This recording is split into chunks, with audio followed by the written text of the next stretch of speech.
Hey sleepyheads, hope your day was great. Before we start, let's play a game.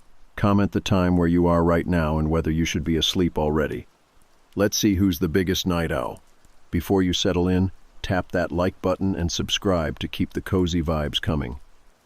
Now, dim the lights, get comfortable, take a deep breath, and let's drift into sleep. I live in Glasgow South Side near Pollokshaws Road, if that matters.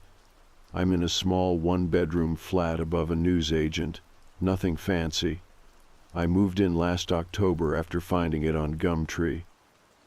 It was cheap, which should have been a red flag, but I was a broke student, and it didn't smell like mold, and the windows actually locked. That's rare here. By the way, most flats have janky latches that don't even line up with the frame. Anyway, I wasn't even going to write this. I don't post stuff. I mostly just lurk, but my hands have been shaking on and off for hours and I can't sleep. I feel like I need to say it out loud, or type it, or something. So if this feels rambling, sorry in advance. The first weird thing was the electric bill. Not scary weird, just annoying weird. I'd been living in the flat for about 2 months when I noticed the meter had jumped. I was on a PAYG meter. You top up a key and plug it into the box, and suddenly I was topping up 3 times a week instead of once. I figured maybe I left the immersion on, or the fridge was on the fritz. My mate Aaron said his landlord once installed a dryer that ran 24/7, so I figured it was something like that. I tried calling the electric company and got bounced around. They said the readings looked normal, and maybe I just hadn't noticed my usage increasing. Classic. At the same time, I started thinking I was forgetting stuff, like food going missing. It was always little things. Half a carton of milk, a packet of ham I swore I hadn't opened, crackers that were gone but the box was still in the cupboard, like someone had put it back empty. I blamed myself. I really did. I was juggling uni, working weekends at a call center and barely sleeping. I figured I'd just eaten more than I thought. I started writing things down in a notebook just to be sure. I'd come home and write. 2 eggs left. Opened pasta sauce. 1 Muller corner, not 2. Then I'd check it the next day. Sometimes it lined up, sometimes it didn't. Once, I found an empty yogurt in the bin, and I swore I hadn't eaten it. I even checked my clothes for dried yogurt like a lunatic. Nothing. There was one night early December where I found the bathroom window unlatched. That window only opens out about 3 inches, and it's frosted glass, but it weirded me out. It's not like I go around opening windows in winter. I chalked it up to the draft. This flat creaks and breathes like a haunted boat. Still, I locked it and made a note in my phone. Window unlocked 2:13 a.m. I wish I'd taken it more seriously. Anyway, fast forward a few weeks. It's early January now.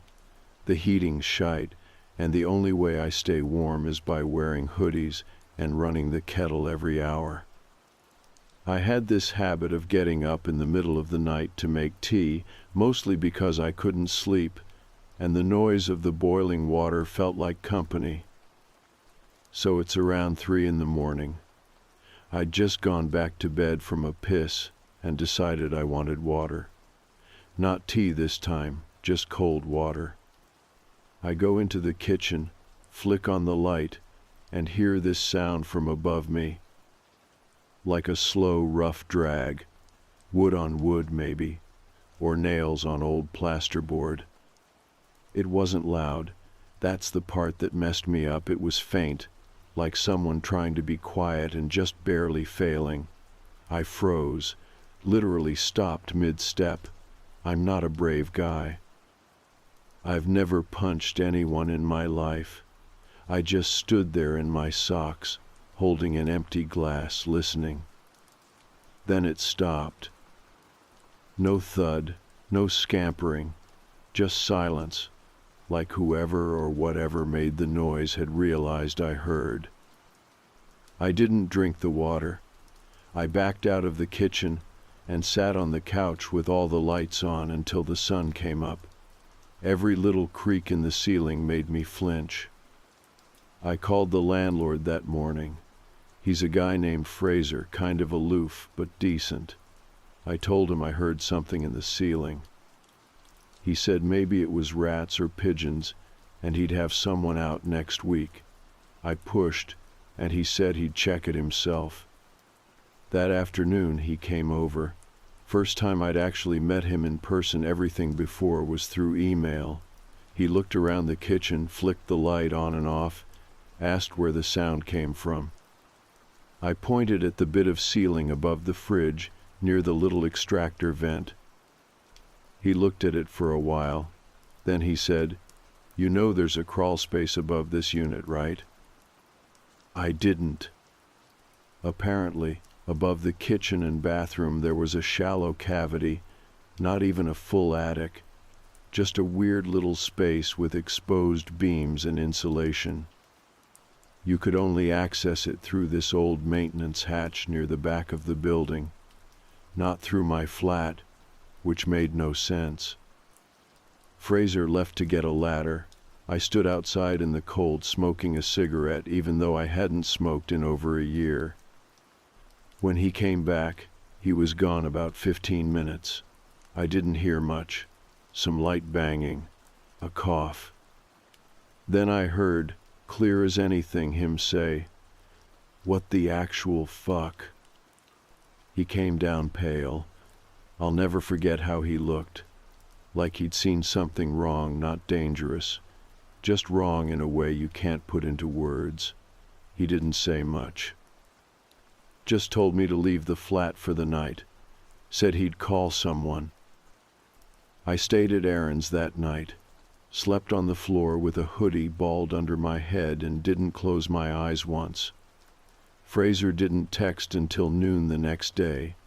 All it said was, "Police are involved. I'll update you later." That's when I knew it wasn't rats. I didn't go back to the flat for 2 days. Aaron offered to let me stay as long as I needed, and I took him up on it, even though his place smelled like weed and damp socks. He didn't ask a ton of questions, which I appreciated. I think he figured I was going through something with uni or money, and I didn't correct him. I didn't know what I was going through, honestly. Fraser didn't text again until the 3rd day. He said the police had been in and out, and I could come by to grab clothes or whatever, but not to stay yet. The wording was weird, not, "You can't stay," just, "You probably won't want to." That stuck with me. When I did go back, I brought Aaron with me. He didn't argue. I think part of him just wanted to see whatever the hell I was talking about. The police weren't there anymore, but the hatch to the crawl space was still open, not in my flat, but down the hall, through a locked utility cupboard I didn't even know existed. Fraser met us there and handed me a key. I asked him if it was okay for Aaron to come, and he just nodded, like he didn't care anymore. He looked exhausted, like the situation had aged him somehow. The hatch was low in the ceiling, right above a stack of broken paint tins and a rusted step stool. Fraser had already pulled the ladder down, so we just climbed up, one at a time. Aaron went first. It was smaller than I expected, maybe 3 feet tall at the highest point. You couldn't stand, only crouch. The floor was covered in dusty pink insulation and random boards laid down to make a kind of walking path. It smelled like dry wood, warm dust, and something sour, not quite rot. almost like old sweat in plastic. There was a sleeping bag pushed into one corner, the kind you buy for 15 quid at a camping store. Beside it, a crate filled with food wrappers. Lidl crisps, half-eaten flapjacks, empty Lucozade bottles. Some of them looked weeks old. Some looked like they'd been opened that week. Next to the sleeping bag was a stack of books and a black hoodie rolled into a makeshift pillow. No light, no torch, no phone charger, just stuff. Like someone had moved in, quietly, and made it work. Aaron didn't say anything for a while. He was just turning in a slow circle, trying not to kick insulation into the air. I pointed to the far corner, the one above my kitchen. That's where the weirdest part was. There was a vent not big, just one of those slatted wall covers people use to keep airflow going between rooms. Except this one had been tampered with. The slats had been pushed out, and behind them the plaster had been carved away, just enough to open a clear line of sight down into the flat. You could see right into the kitchen from up there. And depending on the angle, maybe the bedroom too. Fraser said the police had found fingerprints all around the opening, on the edges, on the beams, on the packaging of the food, but no name hits. Whoever this guy was, he hadn't been in the system. They also found a phone. That was the part Fraser hadn't told me at first. I guess he was trying to spare me. The phone was cheap, one of those basic Android things with a cracked screen and a sticky case. The police had unlocked it somehow, and what they found made the whole situation worse. There were photos, hundreds of them. Almost all of me. Some were blurry, like he was rushing. Others were sharp, like shockingly sharp, like he knew exactly how to hold still in low light. Most were taken at night. I'd be in bed, or half asleep on the couch, or brushing my teeth, not looking at the mirror. There was one of me staring into the fridge with the door open. I had no shirt on. Another one where I was mid-yawn, my head back, mouth wide open, totally unaware. They weren't violent or sexual, just observant, almost clinical. Like I was being studied. Aaron didn't believe it until Fraser pulled up the printouts. Yeah, the police gave printouts. That's how many photos there were. They couldn't just show them on a screen. Aaron stopped talking after that. We both left the crawl space quietly. I didn't want to touch anything. I felt like if I touched it, it would make it more real.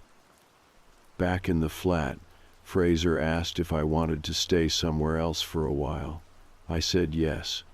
I don't even know if I answered out loud, but he seemed to get the message. He said he'd refund my rent for that month, maybe more. Said he was as horrified as I was, and I actually believed him. I packed a duffel bag, just basics: underwear, charger, laptop, one hoodie. I couldn't bring myself to open the wardrobe. I didn't want to know if he'd touched my stuff. I didn't want to feel it.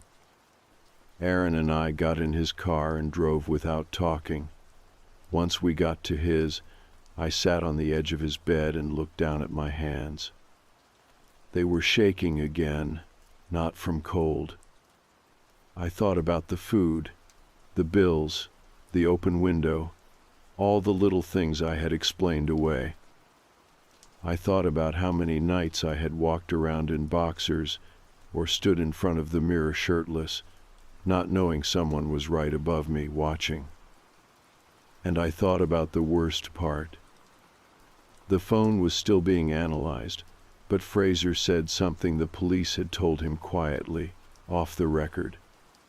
Whoever this guy was, he had taken photos every night, like clockwork, like it was a routine, And there were photos from the very first week I moved in, which meant he was already up there before I signed the lease. The thing that kept hitting me over and over was that he'd been there first, like I had moved into his flat, not the other way around. I kept thinking about that during the next week, sleeping on Aaron's pull-out couch with the springs digging into my back. Every time I closed my eyes, I imagined someone crouched above me, camera in hand, timing their breath to mine, watching, not moving. Just existing a few feet above, while I went on like an idiot, brushing my teeth and watching YouTube in bed. Aaron tried to distract me with films. He queued up horror, weirdly enough said if it was fake scary, it might push the real stuff out of my head. It didn't work. Everything in the flat made noise. Pipes, wind, a kettle that clicked twice before boiling. It all sounded like footsteps now. Fraser checked in once, said the police still hadn't ID'd the guy. No fingerprints in any database, no social media accounts. The SIM card in the phone had barely been used, one incoming call from an unknown number months ago. No texts, no Wi-Fi logins, no names. It was like he'd dropped into the crawl space from thin air. They brought in forensics to estimate how long he'd been up there. The guess was between 6 and 8 weeks based on food rot and the buildup of skin cells and hair near the sleeping bag. 6 weeks.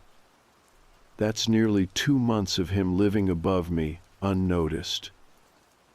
I started going back through my own messages, notes, photos, anything that might show something I missed. There was one thing, something I almost forgot. It was this photo I took in November, a random selfie in bed. I'd posted it to a private story on Instagram, just a dumb night-night post with messy hair and my face half in the pillow. But when I zoomed in, and I mean really zoomed in, you could see something in the vent behind me.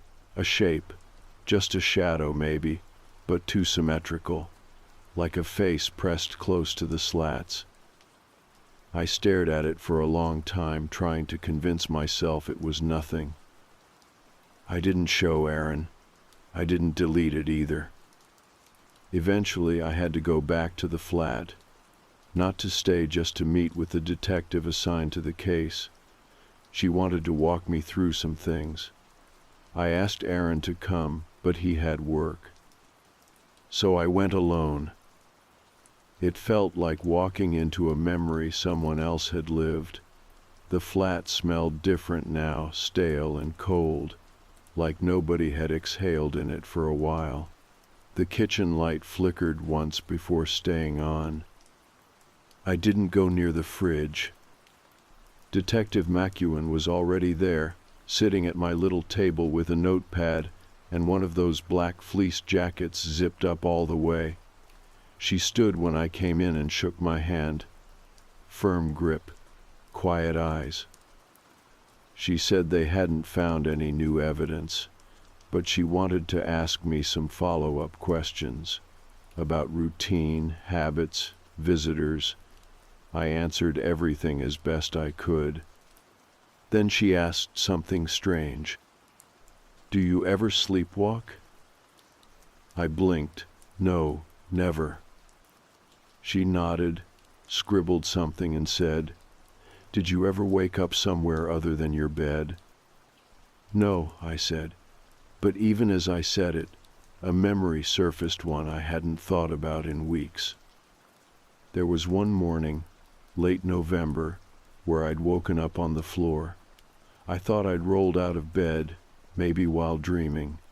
My hip had a bruise, and my duvet was half under the bed. I didn't think much of it at the time, figured it was just one of those weird sleep things. I told her that. Her eyes didn't move. "Anything else like that?" I shook my head. She scribbled again. Then she asked if I'd ever had sleep paralysis. That one hit harder. I have, actually. Once or twice. Always the same. I'd wake up, totally frozen, with this feeling like someone was in the room, watching, just out of sight. I told her about one time in particular, maybe a month before all this. I woke up flat on my back, eyes open, and couldn't move for what felt like forever. I could feel someone near the bed. I was convinced if I looked I'd see them. But eventually, I snapped out of it. There was no one there, or so I thought. She asked if that was the only time I'd had that sensation since moving in. I said yes. Then she said something that made my skin crawl. "We found partial prints on your bed frame." I stared at her. "You mean mine?" "No," she said. "They weren't a match for you." I couldn't breathe for a second. She explained, calm, methodical, that whoever had been up there had likely come down, at least once, probably more. That the vent might not have been his only way of seeing me. That they'd found signs of movement near the loft hatch inside the building, little scuffs and chips that didn't match the old paint, like someone had been quietly opening and closing it, maybe at night, maybe while I slept. I didn't say anything.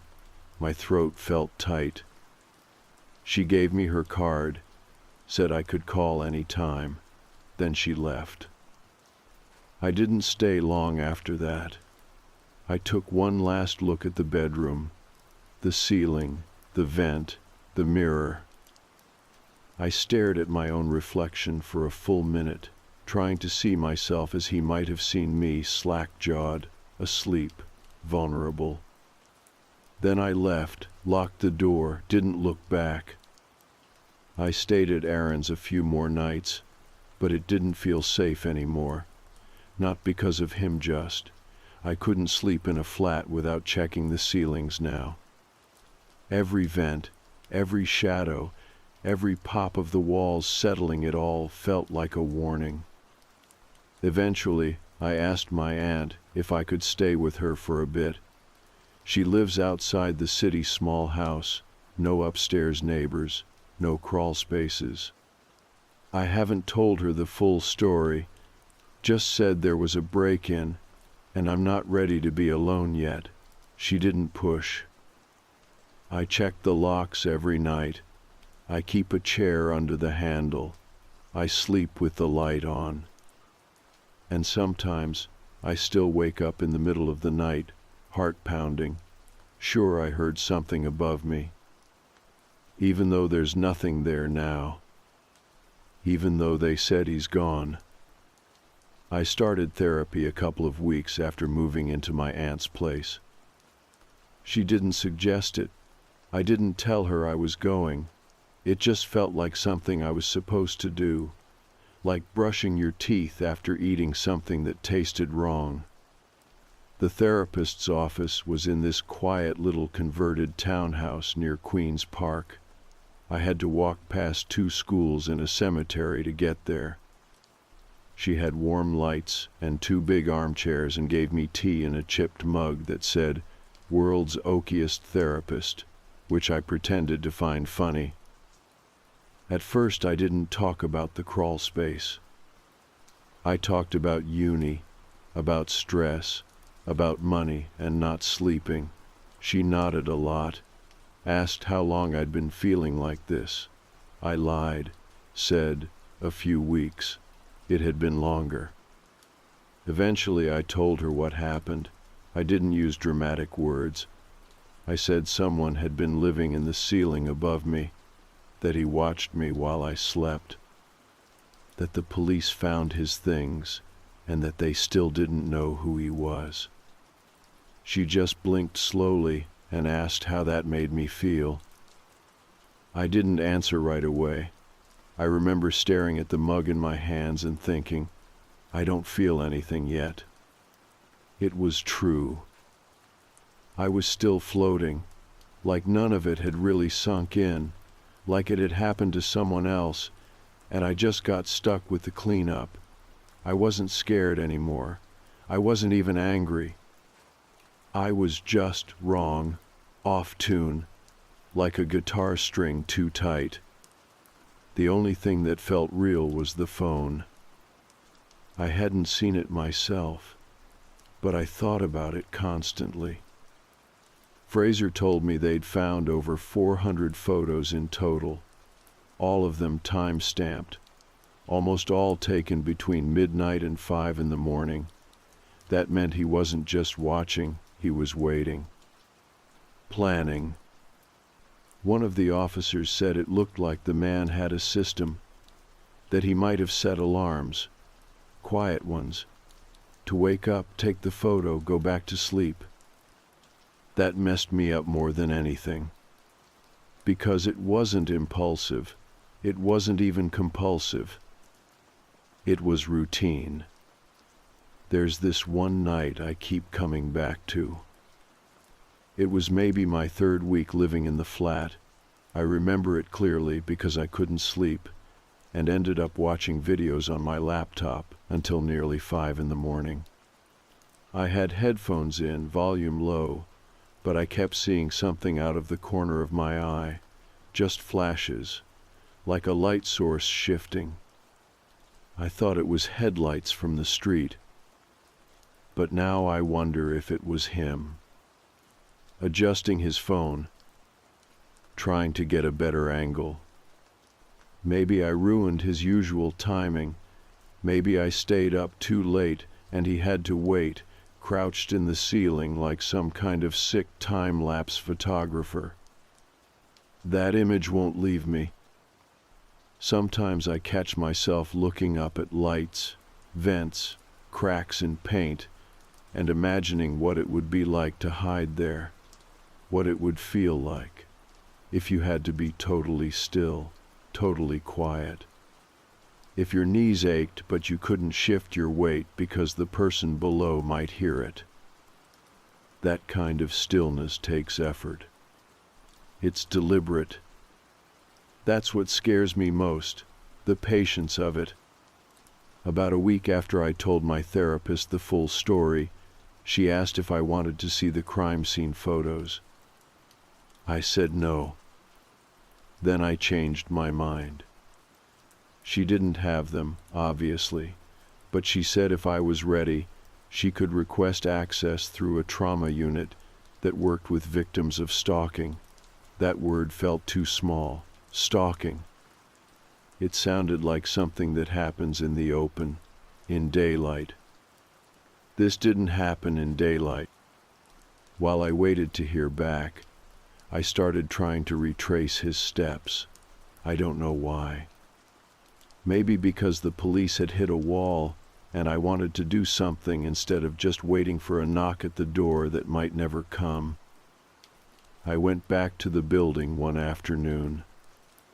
Not to stay, just to walk the outside, get a feel for the structure, figure out how someone could get in without being seen. There was an alley behind the flats. Most people didn't know it was there unless you lived in the building. It ran between the newsagent and the neighboring takeaway, blocked by an old metal gate that was always propped open with a brick. I followed it all the way back. There was a rusted ladder behind a skip bolted to the brick. It led to a small fire escape platform that looked half collapsed. From there, I could see the window to the utility cupboard, the one with the crawlspace hatch. It didn't have bars. It wasn't even locked. Just one of those flimsy twist latches. That's how he got in. That's how long it would have taken. Climb the ladder, pop the latch, crawl in, shut it behind him. 5 minutes, tops. I don't know why, but I stood there a long time, just staring at that window, listening to the hum of the takeaway's fridge unit, the distant slam of a bin lid. At one point, a pigeon landed near my foot and didn't even flinch when I moved. I think I wanted to feel something, fear, maybe, or clarity. But all I felt was cold. That night, I had another sleep paralysis episode, first one in weeks. It hit hard, worse than before. I woke up flat on my back in my aunt's spare room, mouth dry, lungs locked, couldn't move, couldn't blink. There was this pressure on my chest, not heavy, just present. Like a cat had climbed on top of me and was staring. Except there was nothing there. Nothing I could see, anyway. When I finally snapped out of it, I sat up gasping. My aunt came in. She said she heard something like furniture scraping. I said it was probably me, probably the bed frame. I didn't tell her what I saw right before I could move again. A shape in the vent above the wardrobe. Just for a second. Gone when I blinked. I checked the ceiling the next morning. No vent, just solid plaster, no way in. Still, I stood on a chair and knocked. I don't know what I expected. Maybe nothing. Maybe him. The detective called me again. It was a quiet Tuesday morning, and I'd just made toast I wasn't going to eat. I was sitting at my aunt's kitchen table in a hoodie I'd been wearing for 3 days when the call came through. I almost didn't answer. The number looked vaguely familiar, and I was so tired I thought it might be a scammer. But I picked up, and it was Detective McEwen. Her voice was calm, like always. I think that's what made it worse. She said they had an update, a possible lead, something about metadata from the photos on the phone. I didn't understand half of it, and I told her that. She said it was complicated, but what mattered was this. They'd found geotags on some older files, not the photos of me those had location data wiped, but earlier images, ones taken before the man ever entered my flat. They matched a town in Fife, about an hour and a half from Glasgow, a place called Burntisland. The police had already sent someone up to check. The address was an abandoned row house that used to belong to the man's presumed family. The records were messy, no recent tenants, no one on the lease, nothing official in over a decade. But there were signs someone had been there, squatting, living rough, candles burned low on windowsills. A bedroll in the attic, cans of beans in a plastic bag, all with expiry dates from that same 6-month window. There were more photos, too, not of me this time, of other flats, other windows, people walking past cafes, people on buses. All from behind glass, all from slightly above eye level. I didn't know what to say. I just asked her the question that had been sitting in the back of my mind like a splinter. Why me? She paused, and then she said she didn't know. Maybe it was random. Maybe it was opportunity. Maybe he liked the layout of the flat, or the fact that I didn't have a dog, or that I didn't live with anyone. Maybe I was just quiet enough to not make him feel threatened. But she said something else too, something that's haunted me more than anything. He knew the space before you moved in, meaning he had been in the crawl space even before I signed the lease. Maybe not living in it yet, maybe just checking it, scouting, watching whoever was there before me. It occurred to me then that I had never met the last tenant. The flat was already empty, when I went to view it. Fraser never said anything about why it had become available so suddenly. That night I texted him. It took him 2 hours to respond. All he said was, "Young couple, broke up, left in a hurry, that's all I know." I didn't believe him. I didn't push. The next morning, I got another message, this one from Aaron. He hadn't texted in a few days, said he didn't want to crowd me, but the message was different, short. No "hey man," no memes. Just, "I think you should come over." I asked why. He didn't answer. I took the bus. It was raining. I remember watching the water streak sideways across the window like the sky was trying to erase everything. When I got there, he looked off. He opened the door and didn't say anything, just waved me in and pointed toward his kitchen table. There was something on it, half covered with a tea towel. I sat down, pulled the towel back. It was a notebook. Not mine, not his. Old, spiral-bound. The edges were curled like it had been damp at some point. The cover was blue but faded to gray.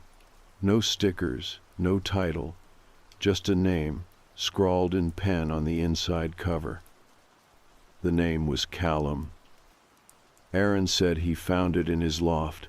He'd gone up there to store some stuff his mum had sent over boxes from their old place. When he shifted them around, he saw the notebook wedged behind a beam, hidden. But not that well. I asked if he'd read it. He said only a bit, enough to know it was bad. So I started flipping through it. The handwriting was neat, blocky, all caps, no doodles, no smudges, no dates. Just entries. Some of them were normal, observational, boring even. Boy in flat wears green hoodie. Girl in building 2 plays violin. Man with dog leaves every morning at 6:30. Other entries were longer, detailed. Sleeps with mouth open, turns every 20 minutes, noises when dreaming. Didn't lock kitchen window again, still doesn't notice crumbs missing. Watched him open the fridge, didn't choose the yogurt I touched. And then, I want to go closer. I don't think he'd wake up. Last night I almost reached down. He was making that sound again. I watched his throat move. I stopped reading. Aaron sat across from me, pale, arms crossed tight over his chest, like he was trying to hold something in. I asked him if he'd told the police yet. He said no. He wanted to ask me first. He didn't know if it was connected. But I knew. Somehow, I knew. I asked him for the notebook. He gave it to me, said he didn't want it in his house. I brought it home to my aunt's, put it in a drawer, and didn't touch it for a day, maybe 2. I just kept opening the drawer and closing it again, like it might change if I looked at it enough times. When I finally did read through the rest, I found something at the back, taped to the last page. A drawing. Done in pencil, childlike but focused. Dark, repetitive strokes. It was my flat. Specifically, my bedroom. Viewed from above. And in the center on the bed, a shape, lying flat. Eyes closed. Arms by its side. And behind it, in the corner near the vent, another shape. Crouched. Watching.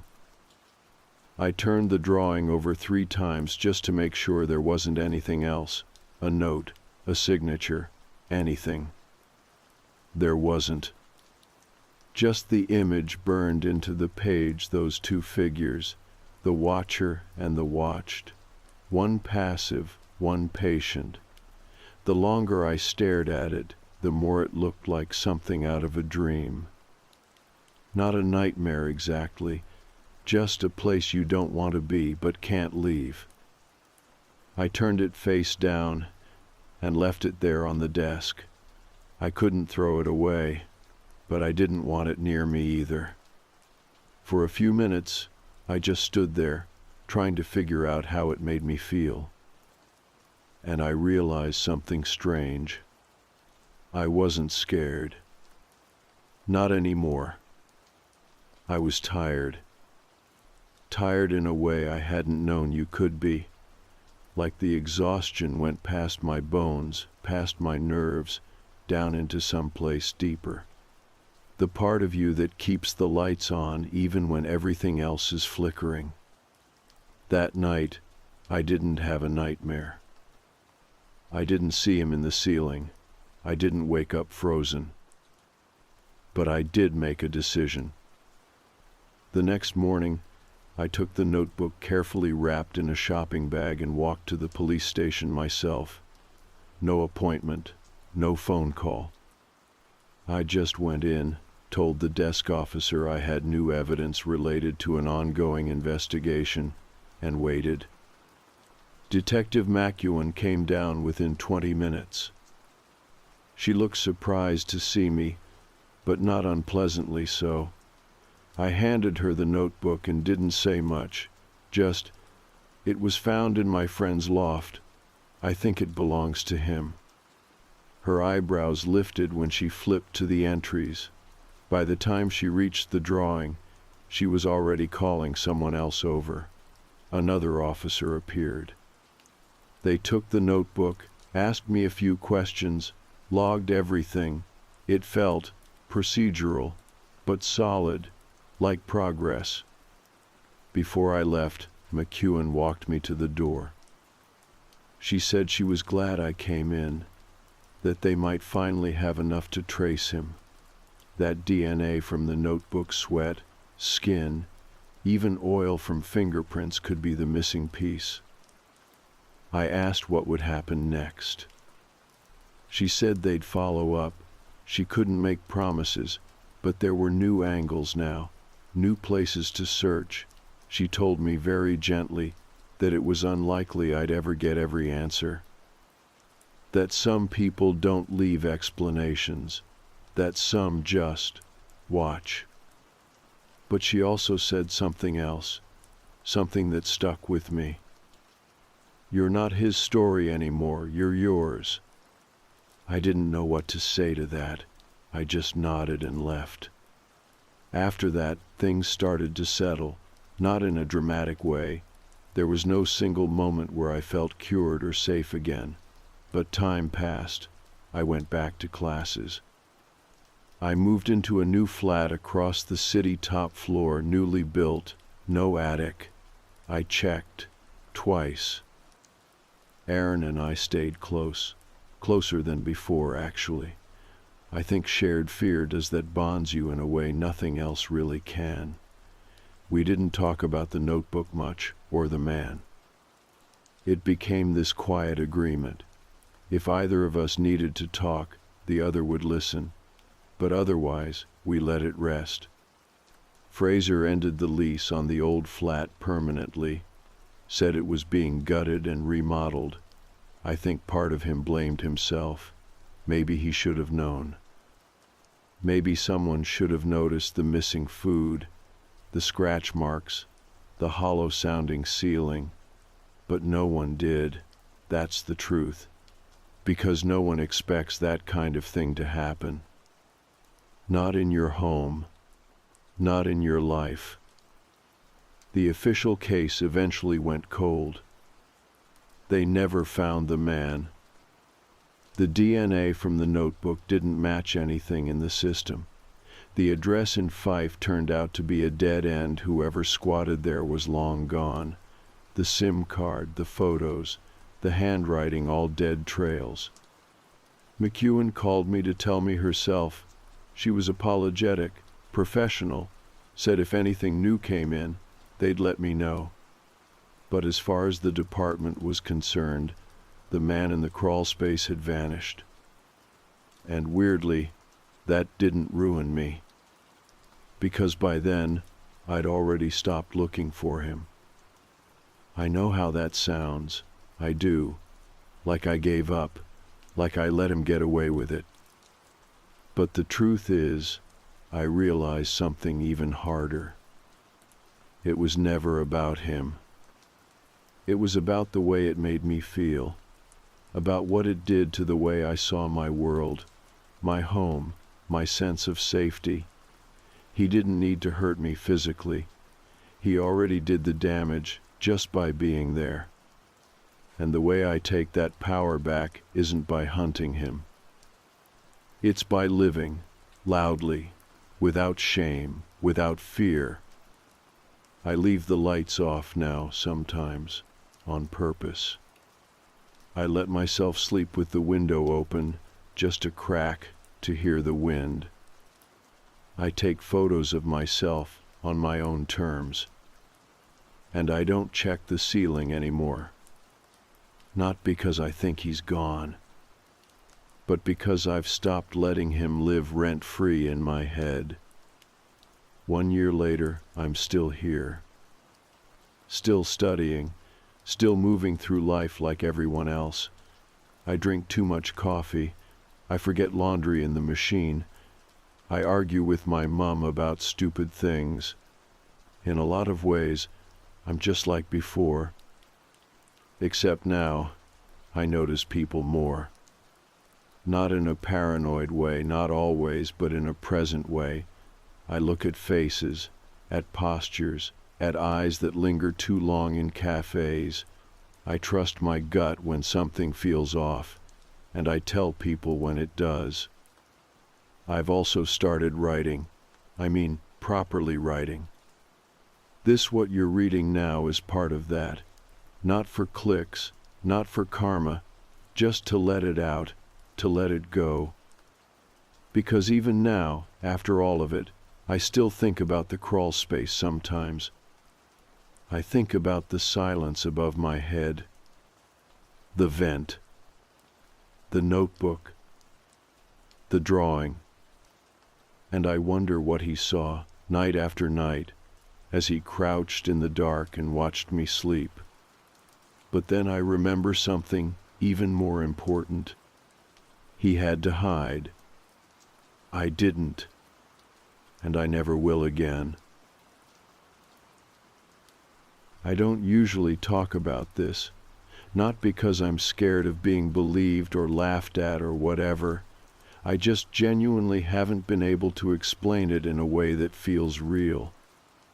Even now, writing this, I'm not sure how to start, but I'm going to try, because I think about it more often than I'd like to admit, and maybe putting it down like this will help.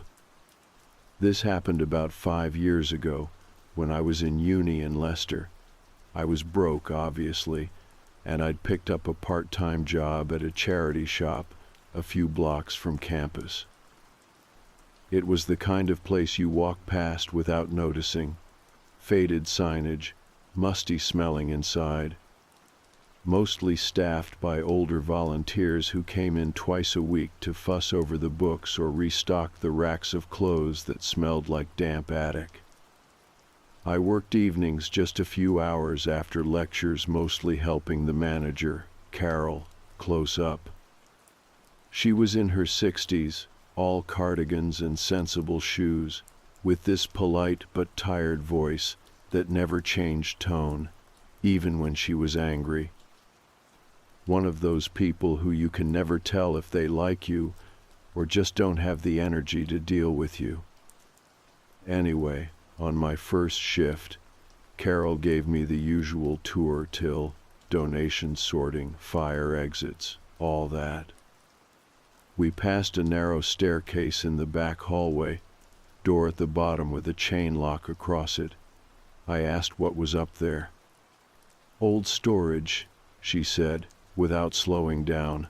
"We don't use it." She said it in a way that made it very clear she wasn't planning to explain further. I didn't push it. I figured maybe it was dangerous, structurally unsound, or maybe there was old inventory or asbestos or something. Old buildings always have that one weird off-limits area. The shop itself was quiet. Barely anyone came in past 5.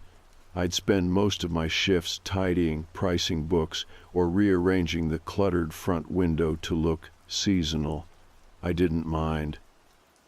I needed the money, and I liked the quiet. Until I started hearing the noises. It began with a thud, a single loud, heavy thump from directly above the ceiling. I looked up, thinking maybe something had fallen, but Carol was standing near the register and didn't react at all. I asked her if she heard that. She said, "Old pipes. You'll get used to it." But it wasn't the pipes. Over the next couple of weeks, I heard more, a dragging sound, like something heavy being pulled slowly across the floor above, a shuffle. Once, a series of light taps, like someone knocking not hard, just deliberately. It always came from the ceiling, always in that same spot just beyond the stairs behind the chain-locked door. I brought it up again once. Carol looked at me for a long second and said, "That part of the building's not used. Ignore it." And that was it. So I tried. But then came the whispers.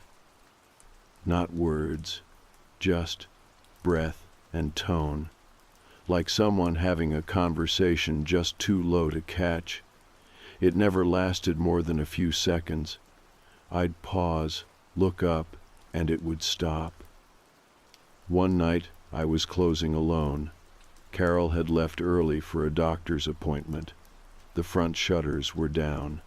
I was tidying the back racks when I heard it again dragging, louder this time, followed by 3 solid thumps. I froze. Then I heard movement on the stairs. Not footsteps, just a weight shifting, something heavy but slow. I walked down the back corridor and stood in front of the door. The chain was still on. The door itself was plain wood, old, with paint flaking around the edges. But now that I was looking closely, I saw it a small metal peephole drilled into the upper part, right at eye level. It wasn't official, just a hole someone had added, fitted with a tiny glass lens, almost invisible unless you knew to look for it. I didn't think. I just leaned in and looked. The room on the other side was small, bare walls, cracked paint, a single grimy window at the far end, covered by something, maybe a sheet or curtain. There was a mattress in the corner, stained and sunken, a plastic crate next to it, full of what looked like books, or maybe old papers. And in the corner facing the wall, a woman, thin, pale, knees drawn up to her chest, wearing what looked like a hospital gown or a very thin dress, impossible to tell in the dim light. She wasn't moving. Then slowly she turned her head and looked directly into the peephole, like she'd been waiting. Eyes wide, not afraid, just locked on, focused, like she'd been staring at that spot all day, knowing someone would eventually look. I stumbled back so fast I hit the opposite wall. The air felt colder somehow, like the whole hallway had dropped in temperature. I didn't open the door. Didn't call anyone. I just left, didn't even cash out the till. I locked the front as fast as I could and walked home with my heart hammering in my ears. The next day, I showed up for my shift expecting something police tape, news, a boarded up stairwell. But everything was normal. Too normal. Carol was behind the counter. She didn't mention anything. I tried to act the same, though I could barely meet her eyes. When I worked up the courage to go look again, the chain was gone. The door was painted over. Same color as the hallway now, fresh, slightly glossier. No peephole. No lock. Just a solid white door. I asked Carol if someone had been in to repaint. She said, "What door?" I quit 2 days later. Said I had exams, which wasn't a lie, but it wasn't the reason. The real reason was that every time I was alone in that shop, I could still hear the whispering even after the door was gone. Not from upstairs, not anymore. From the walls. It's been years, and I still think about the door. Not every day, not even every week, really. But there are certain things that bring it back, sounds mostly, dragging furniture above me. That specific kind of silence you only get in older buildings, where the air just feels like it's holding something. Sometimes I'll catch a whiff of dust and old paint and I'm right back there, standing in the hallway with my eye pressed to the peephole. And lately, it's been happening more. I think it's because I went back. Not on purpose. I wasn't trying to chase anything down or get closure. I was just walking through the city center, and before I realized it, I'd turned down that same little side street. The shop was still there. New paint job. Same charity logo on the sign, British Heart Foundation. The front window had some summer clothes and paperback thrillers arranged under a badly laminated "buy one get one free" sign. The strangest part was how normal it looked, like nothing had ever happened. I didn't go in. I thought about it, though, stood across the road for a solid 10 minutes watching through the window like some weirdo. Some kid was behind the counter, couldn't have been more than 20. I didn't see Carol. Probably retired, or left, or whatever. I was about to walk away when the kid came out to sweep the front step, saw me watching, gave me a polite nod. And that's when I noticed it. The door at the back of the shop was open, just a crack. Enough that I could see the faint shape of a staircase leading up. I left right then, walked fast, took a different route back to the train station. My heart was racing, and I felt sick in that slow, creeping way where you know it's not something physical, it's memory. It's something you thought was buried waking back up. So that night, I dug out the old notebook I kept during uni. I flipped through notes from lectures, pub receipts stuck between pages, some song lyrics I probably thought were deep at the time.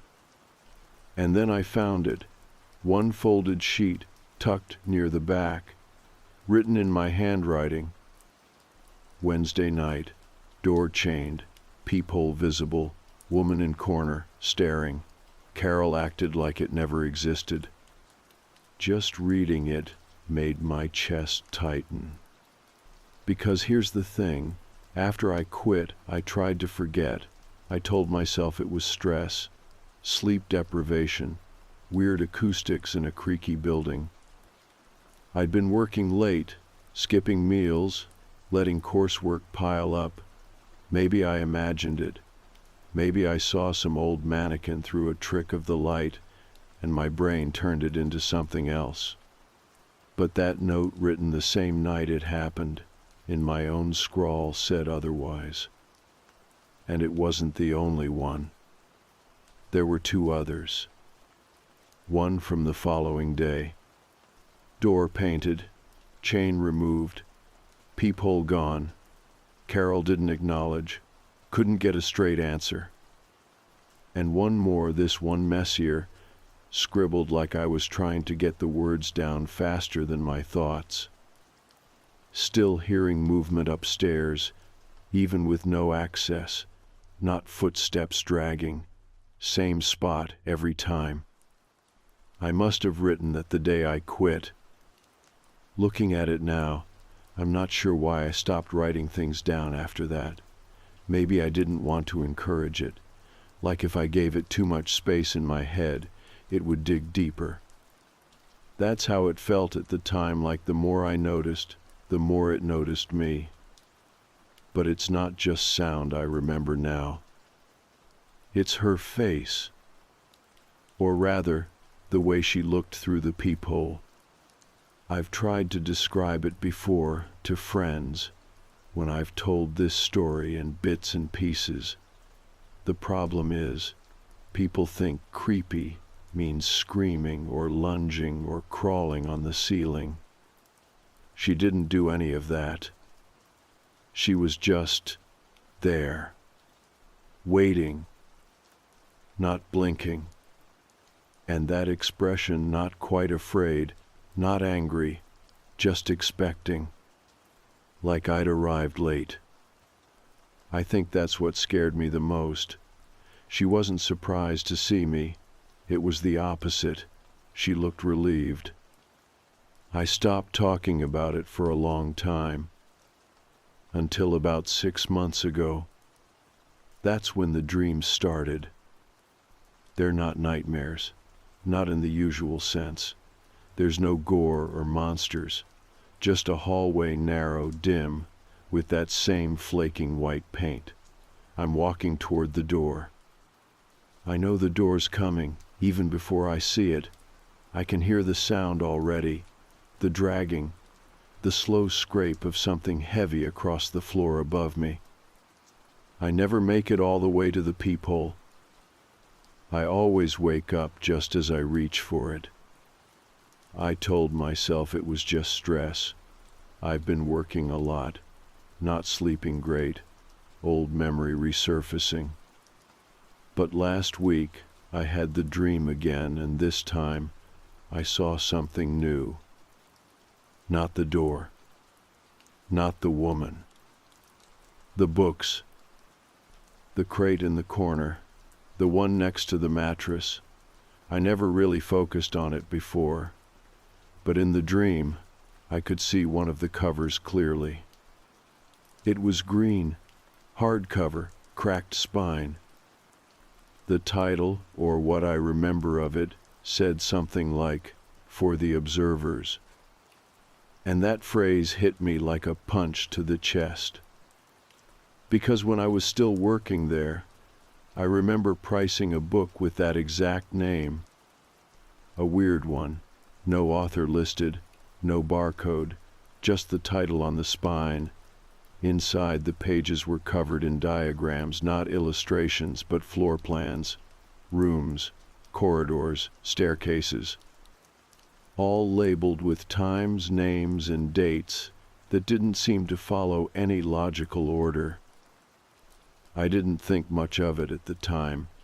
Probably assumed it was someone's weird art project or self-published novel. I shelved it in the miscellaneous section near the back. And now I think it was hers.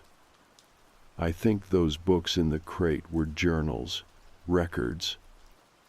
Maybe she was writing things down, just like I did. Maybe she was trying to track something, patterns, appearances, sound cues.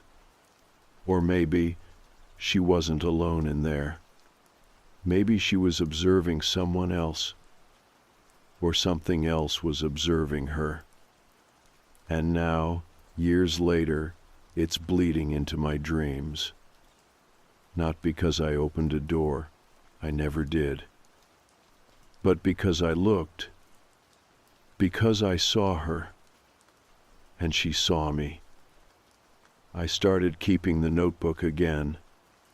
Not every night, not like before, but after the dream with the book, the green one, for the observers, I started writing things down again, just in case. Stuff I remembered from back then. Things that didn't make sense at the time, but feel different now, in hindsight. Like the list Carol kept in the office. It was taped to the side of the filing cabinet. A single sheet of lined paper in a plastic sleeve, with rows of first names, no last names, and dates next to each. The first time I saw it, I asked what it was. She said it was a volunteer rota, but it didn't work like any rota I'd ever seen. There weren't any shift times or days of the week, just names and single dates. Most were crossed off in pencil. Some had been erased so hard the paper was torn. The last one was mine. I didn't think anything of it at the time. I just assumed Carol had her own way of keeping track of shifts. But now, looking back, I don't think it was about shifts at all. I don't think it had anything to do with the shop floor. Anyway, after that dream, the one with the book, I couldn't let it go. I kept seeing that green cover in my mind. I couldn't remember exactly which shelf I'd put it on back then, but I figured if I went back to the shop, maybe I could find it, or at least confirm it was gone. It was a long shot, I know. It had been 5 years, but it didn't feel like 5 years. The way the dreams came back, the way I still remembered that smell, old cardboard, dust, air freshener that never really worked at all, felt too close. So I went back. This time, I actually went inside. It was a Thursday afternoon, middle of the day. The shop wasn't busy, just a couple of older women near the books, chatting about knitting patterns. The kid behind the till looked half asleep. I walked straight past him and headed toward the back. The layout hadn't changed much. Some new shelving units, a different carpet runner, but the shape of the place was the same. Same uneven floor near the fitting rooms. Same stack of cookbooks nobody ever bought. The back corridor was blocked by a staff-only sign, now laminated, stuck to a folding screen. Nothing dramatic, just enough to tell people not to wander. I stood there for a second, pretending to look at a rack of men's jackets while I listened. Nothing. No dragging. No footsteps. No whispers. I felt stupid for expecting anything, for hoping, in some part of me, that I'd hear that sound again, that familiar scrape above my head that had felt like it was meant just for me. I left after 10 minutes. Didn't talk to anyone. Didn't ask about Carol. I went home, pulled out the notebook, and started writing everything I could remember about that list in the office. The names, the way some of them were nearly rubbed out, mine at the bottom. And one other name, just 2 above mine. Sophie.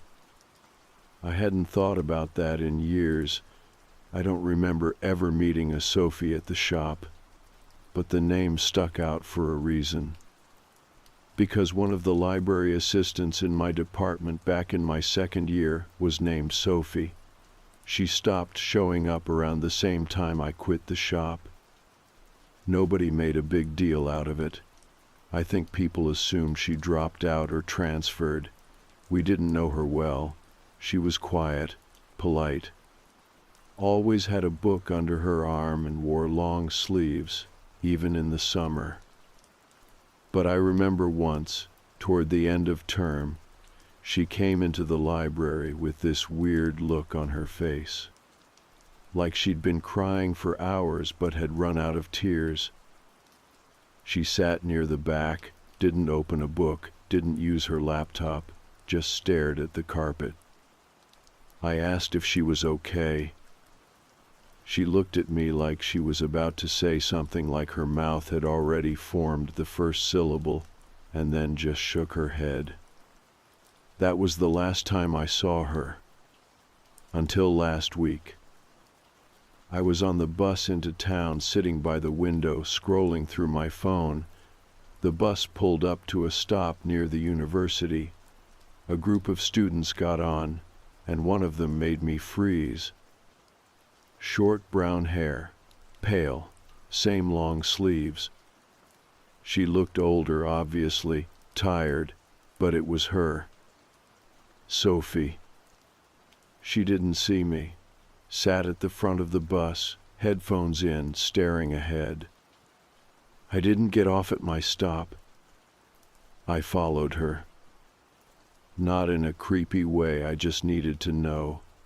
I needed to see where she went. She got off near the edge of town, a weird part of Leicester where the shops thin out and you start seeing more boarded windows. She walked past a butcher shop, turned down a narrow alley between two buildings, and disappeared.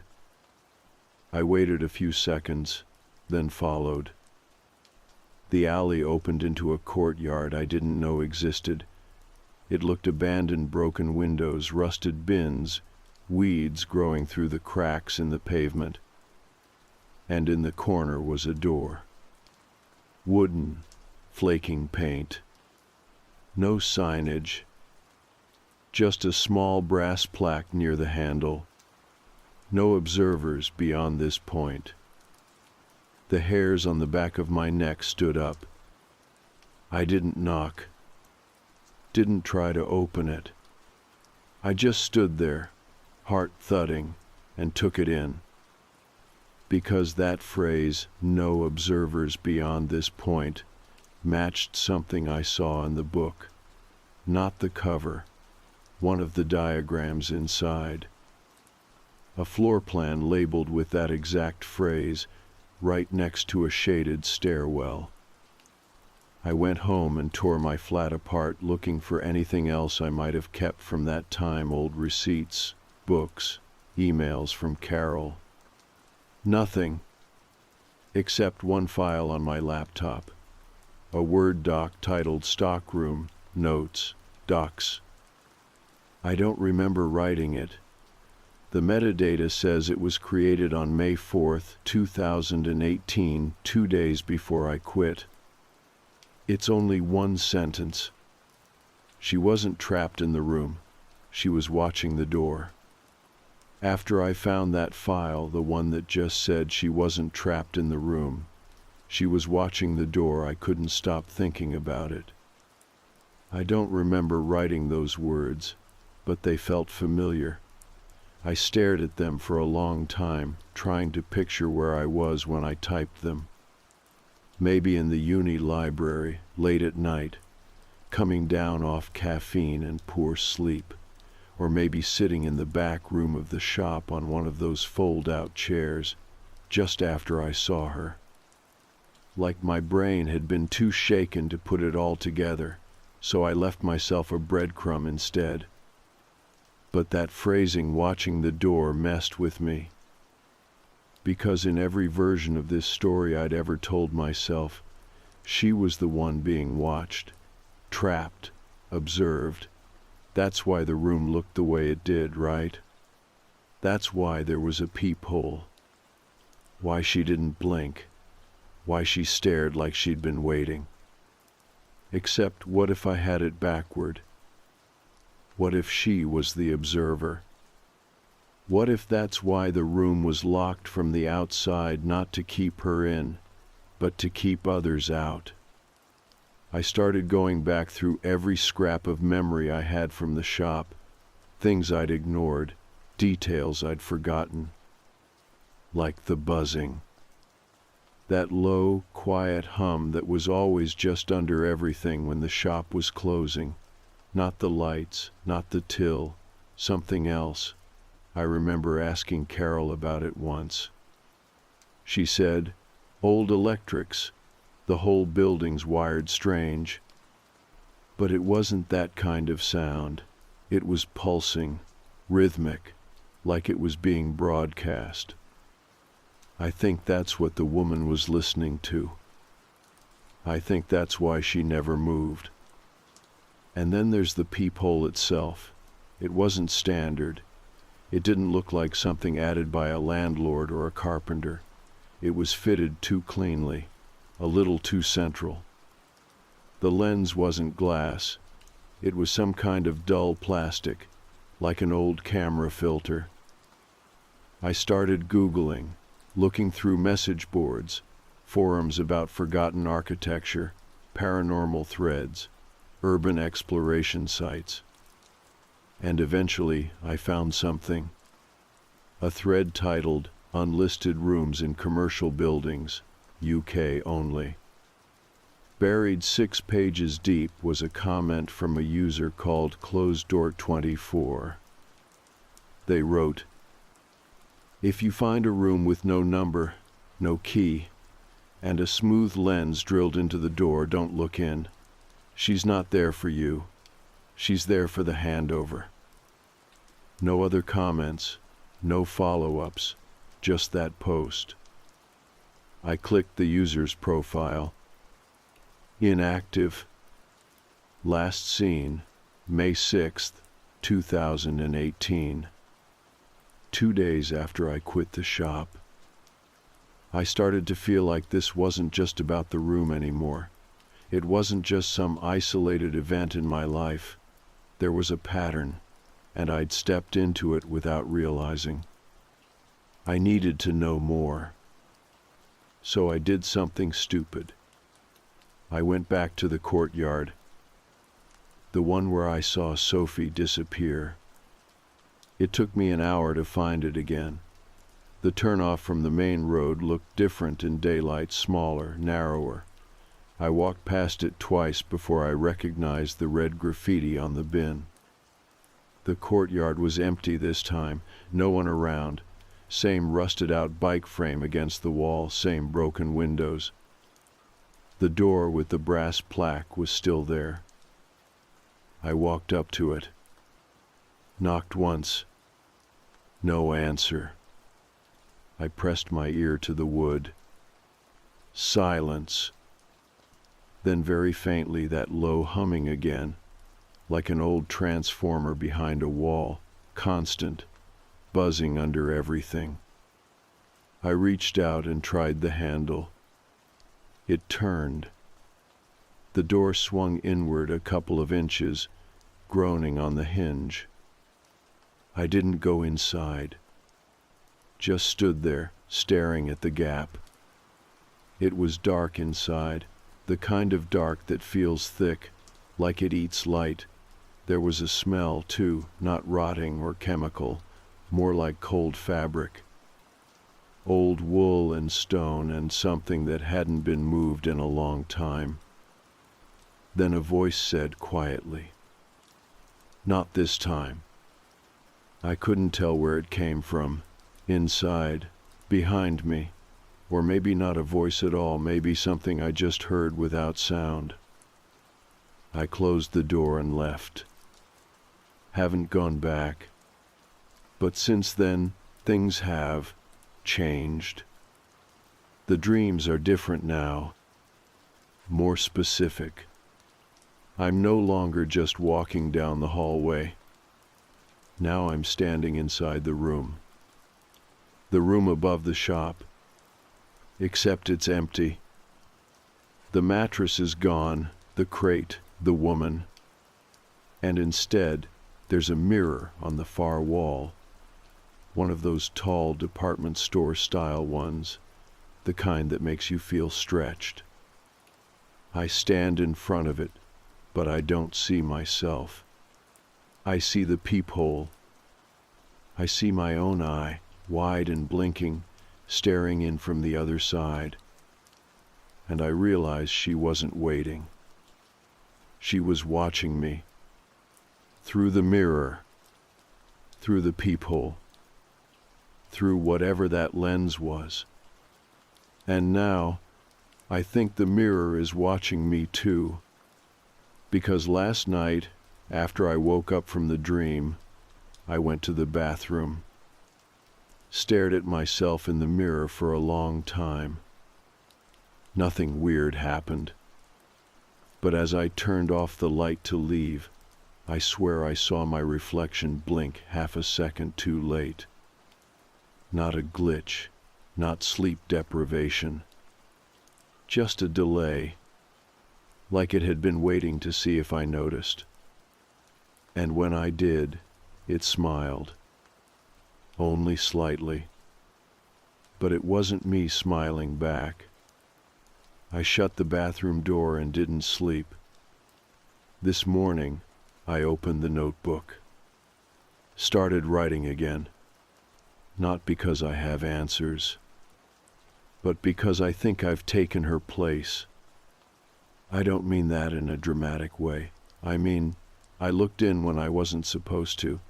I became part of whatever that room was doing. The role reversed. She watched.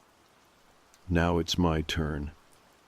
I don't know how long I stood there that morning, staring at the notebook. The last line I wrote kept catching my eye. Now it's my turn. I wasn't sure what I meant when I wrote it. I still don't fully know. But something had shifted. There was no denying that.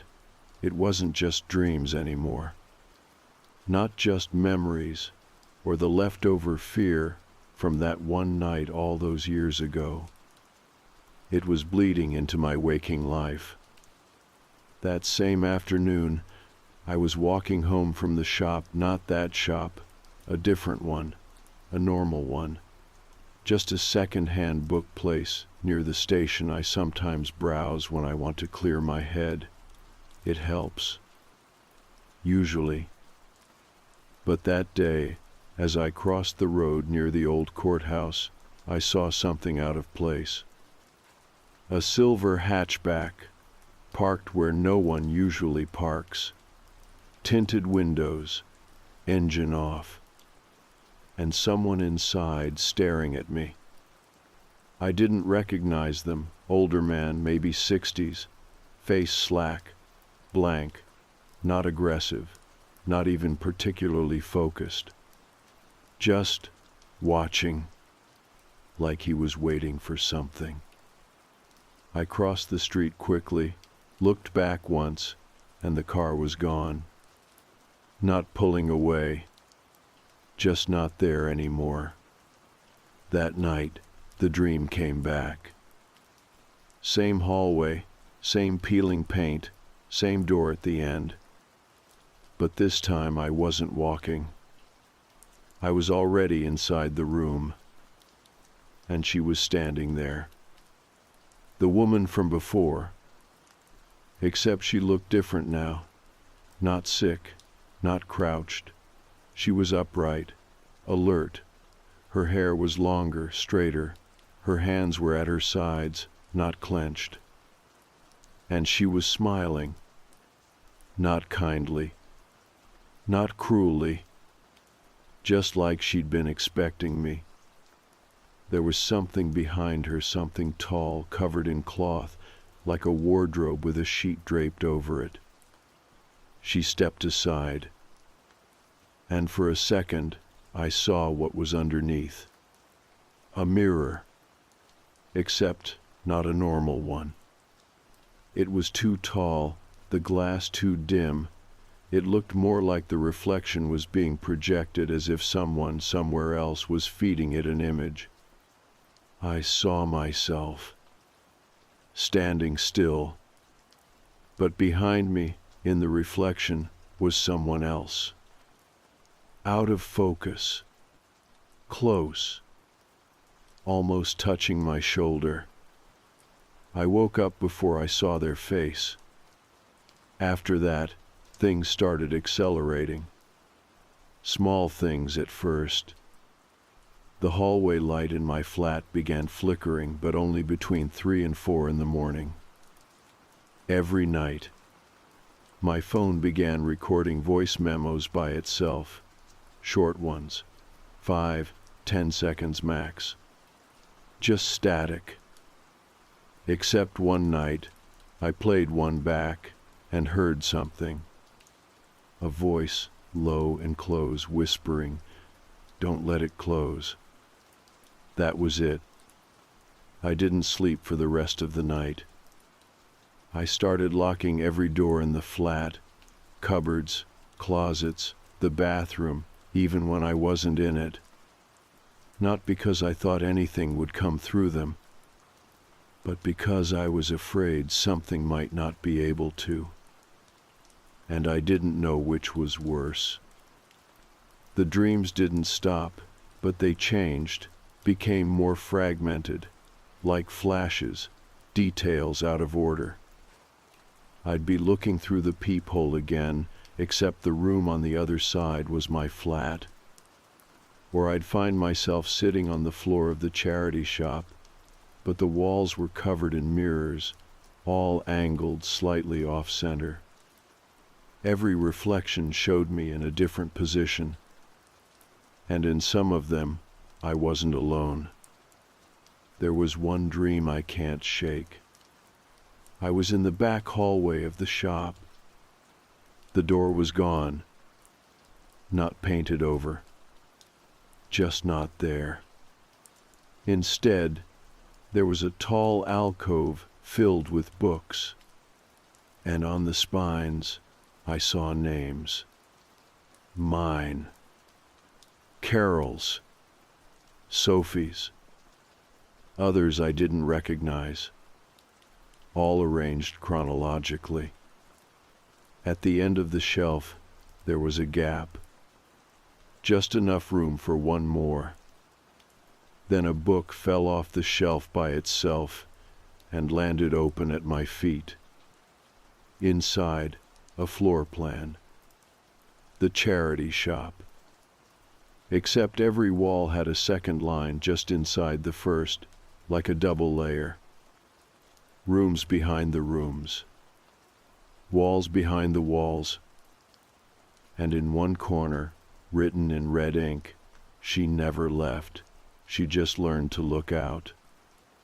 When I woke up, I was sitting in the living room with my coat on. Shoes laced. Keys in hand. I hadn't planned to go anywhere. I hadn't even remembered getting up. But part of me knew exactly where I was about to go. Back to the shop. The real one. I didn't even hesitate. I left the flat, walked through the dead silent streets of Leicester at 4:30 in the morning, and made it to the back alley behind the shop just before sunrise. The courtyard was just how I remembered. Except now, the door wasn't closed. It was ajar. No plaque. No locks. Just open, like it had been waiting for me to stop being scared. I stepped inside. No lights. No stairs. Just one room. The same room. The one from the peephole. It smelled like dust and time and fabric that had never fully dried. The mattress was back. The crate of books. The mirror in the corner. And in the mirror, not my reflection. Not hers. Something else. Watching. Just watching.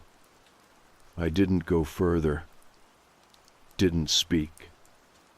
I just stood there for a minute, waiting for something to move. Nothing did.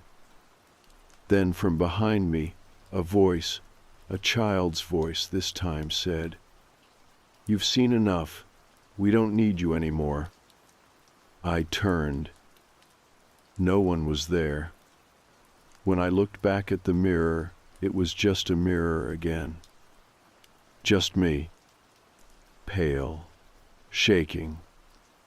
Alive. I left. That was 3 nights ago. Since then, no dreams. No humming. No whispers. The notebook has stayed closed. And for the first time in weeks, I feel like I can breathe again. But I haven't gone near a mirror. Not even once. Not because I think I'll see her, but because I'm afraid I won't. Because the only thing worse than being watched is being forgotten. It's been 2 months since I went back to the shop. 2 months since I stepped inside that room for the second and last time. I haven't had a single dream since. Not about the hallway, not about the mirror, not about her. For the first few nights after, I slept with all the lights on, kept the telly going in the background, woke up to every sound. My nerves were so tightly strung, I could hear the fridge humming like it was whispering. But then the silence stayed. And silence, when you've been living in noise for that long, feels almost cruel. It's like when someone's been shouting in your face for hours and suddenly walks away. You don't feel relief. You feel exposed. You wait for them to come back, louder. But nothing came. The whispering stopped. The humming stopped. The monitor, which I'd unplugged and stuffed in the bottom of the wardrobe, stayed off.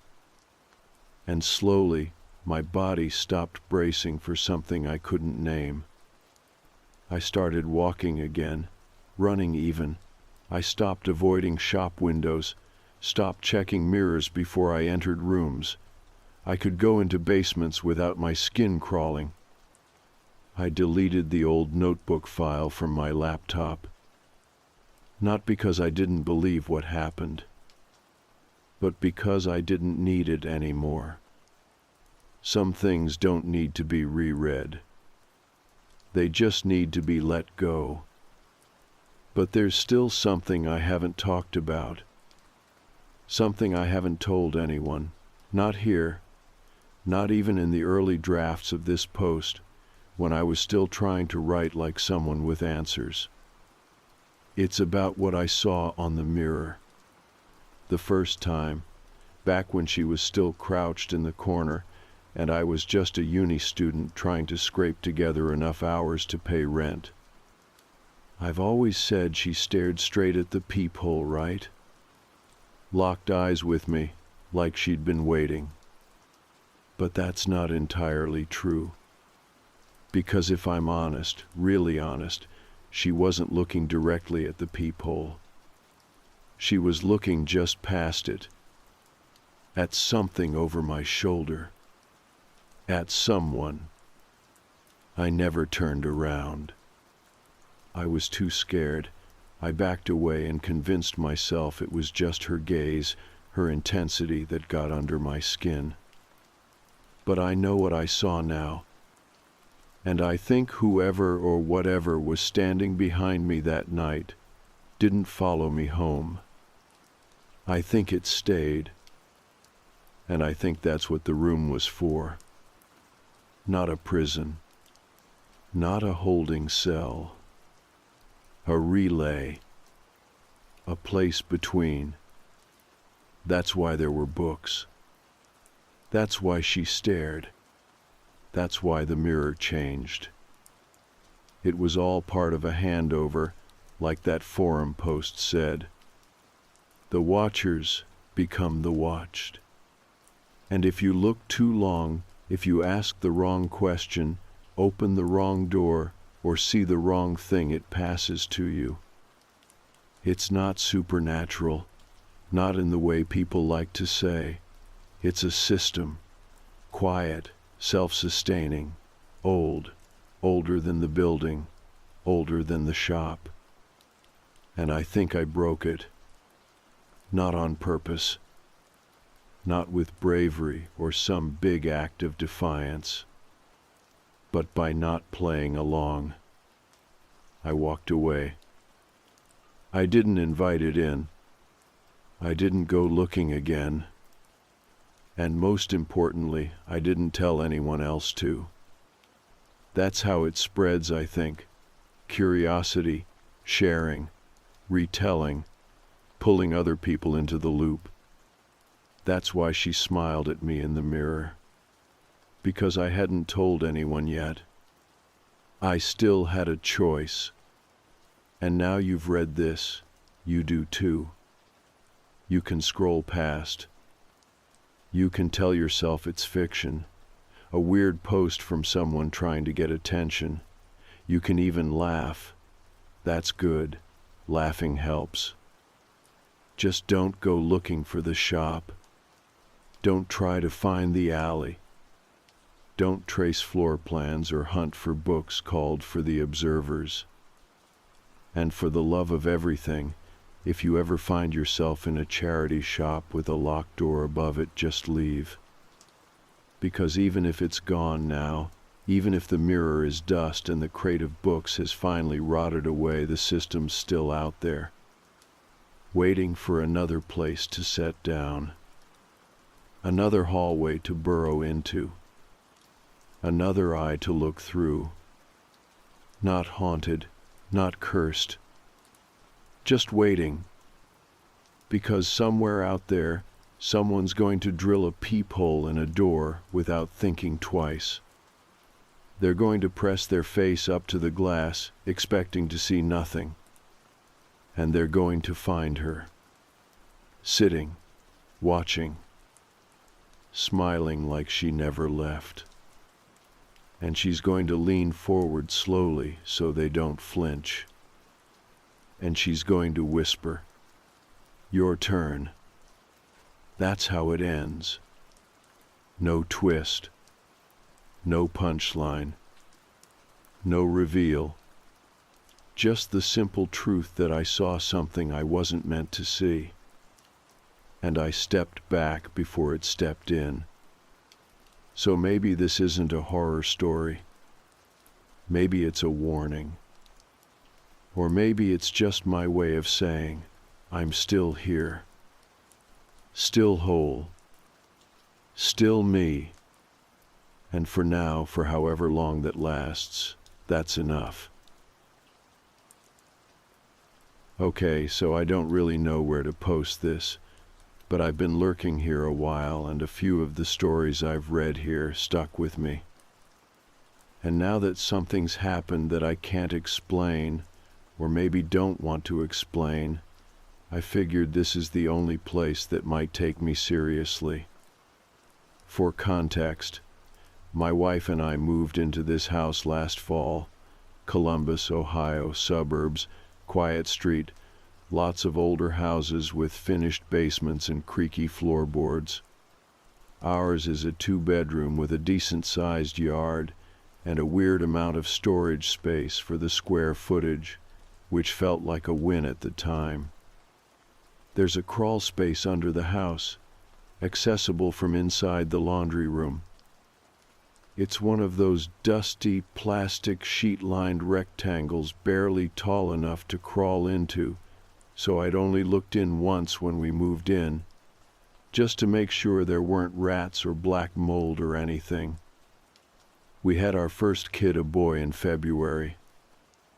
Nothing fancy, just a small nursery set up in the second bedroom with a rocking chair, crib, blackout curtains, and one of those owlet cameras mounted on the wall. If you've had a baby recently, you probably know the kind, I mean audio and video, with two-way talk, so you can listen and respond in real time through an app. My wife is a little obsessed with checking it. Not in a paranoid way, just mom stuff. The weirdness started about 6 weeks ago. It was maybe 2:30 a.m. or so. I was on night duty, diaper patrol, and up making a bottle in the kitchen when I heard the monitor turn on. Just that soft little click it makes when the sound activation kicks in. At first I thought it was the baby, but what I heard was singing, A woman's voice. Not loud, not cheerful, just this quiet, low humming, a lullaby I didn't recognize. No lyrics, just a melody, real slow, repetitive. Almost like she was trying to calm herself more than anyone else. I walked down the hall, opened the nursery door, and froze, because the baby was out cold, and the singing was still coming through the speaker.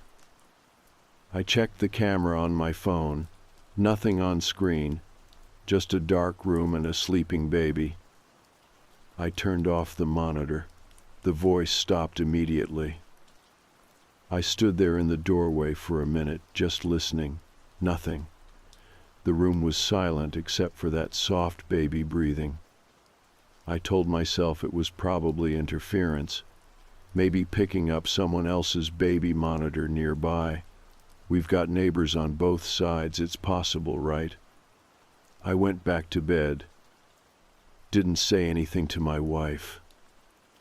Next night, same time, click. This time it was whispering. Still a woman's voice, but not singing. Just these low, broken-up phrases I couldn't make out. Maybe honey or shh or something like that.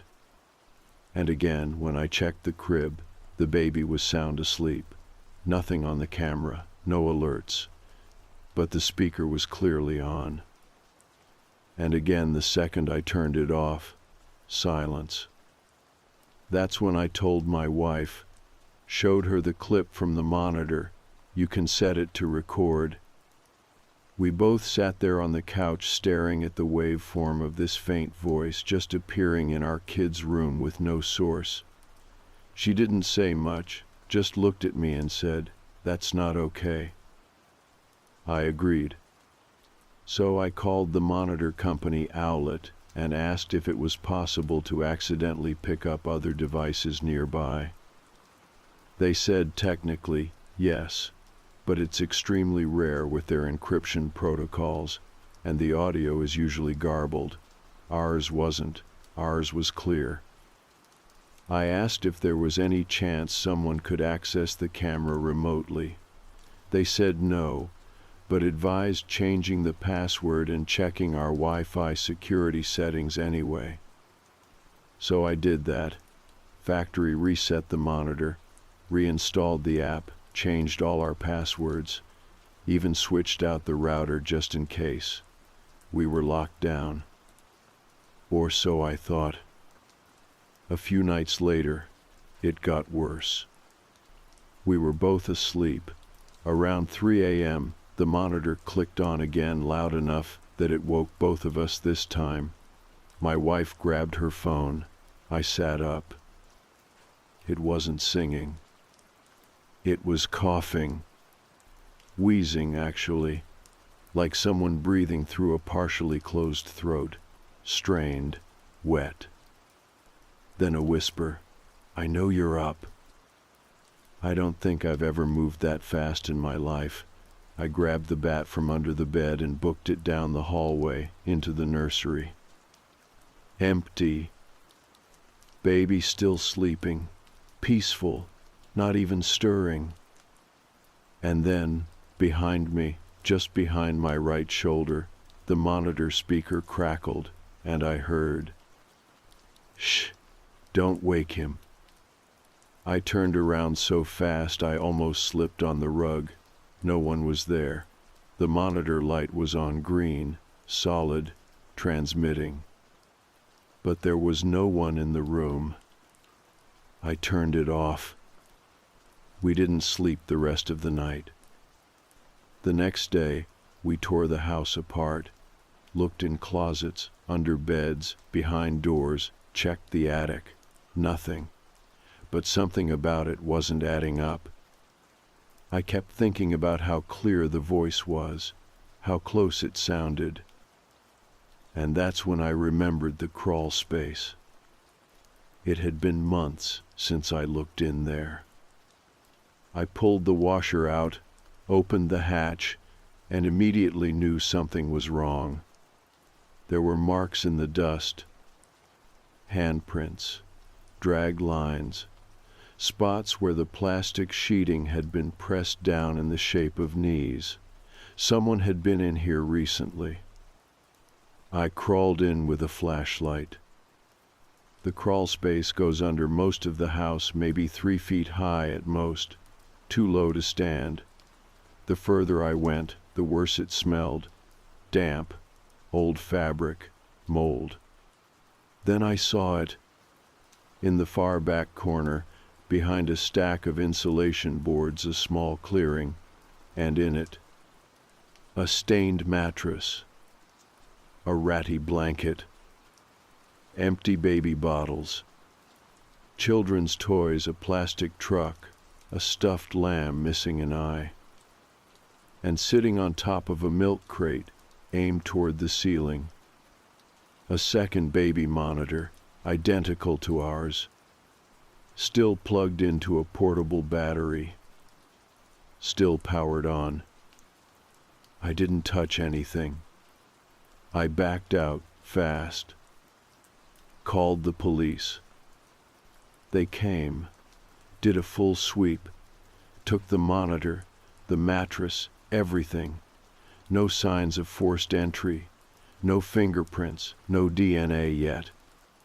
But the officer pulled me aside and said something that made my blood run cold. This model of baby monitor, it doesn't transmit unless both ends are paired. If that one was powered on, it means whoever was down there could hear everything coming from your end too. We moved out the next week. Not because they told us to. Because the night after the cops left, the monitor in the nursery, the new monitor we bought to replace the old one, turned on by itself. Just one whisper. Not a woman's voice this time. A man's. You were supposed to leave it. I unplugged it. Haven't used one since. We left. Not forever, just for a little while. After the second monitor was found under the house, and after that voice said, "You were supposed to leave it," we packed up and stayed at my sister-in-law's place on the other side of Columbus. She has a finished basement with a little guest suite, and at that point we were ready to sleep in a parking garage if it meant no more weird static or disembodied whispering. It was supposed to be temporary, just a few days. Give us time to clear our heads, figure out what we were dealing with. But weird doesn't stay behind like it's supposed to. We brought it with us. It started small. My wife and I both noticed the baby wasn't sleeping as well. Not screaming, not fussy, just waking up at odd times. 2 a.m, 3:11 again, wide-eyed. Completely still, no crying, just alert. Watching the door. And then the coughing came back. Same sound as before, rough, wet, too human to be random noise. Except now it wasn't coming from the monitor, it was in the wall. First night I chalked it up to bad plumbing. Houses settle, pipes hiss, I get it. Second night, I pressed my ear to the drywall and heard what I swear to God was someone breathing. In, out, raspy. And something else. A click. Like a switch flipping on. I didn't say anything to my wife yet. She was already on edge. We were guests in her sister's house.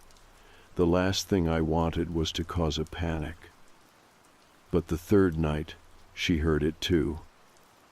We were both up late. The baby had been fighting sleep for hours, and we had just gotten him down when we sat in bed and heard it. A low, muffled humming, a lullaby, same as before. That same weird melody that never really resolves. It just circles. We sat frozen, didn't move, barely breathed. And then, from the vent near the crib. "Shh, don't wake him." My wife was out of the bed in seconds, scooped the baby up, clutching him like her life depended on it. I followed, heart pounding, opened the vent. Nothing inside, just cold air and dust. We didn't sleep that night. Next morning I called the officer who'd responded the first time, explained everything, told him we were now hearing sounds in a completely different house, that something might be following us. He didn't laugh, didn't sound surprised. He just said, "Do you still have the monitor?" I told him we'd thrown the old one away and bought a new one. He said, "They don't work like that." I asked what he meant. He said something I haven't been able to stop thinking about since. Some tech doesn't just carry data, it carries connection. You link 2 points, and the connection doesn't break just because you unplug it. That's how some people get in. That's how some things stay in. I didn't know how to respond to that. I still don't. He said he'd send someone by to check the property. We thanked him and hung up.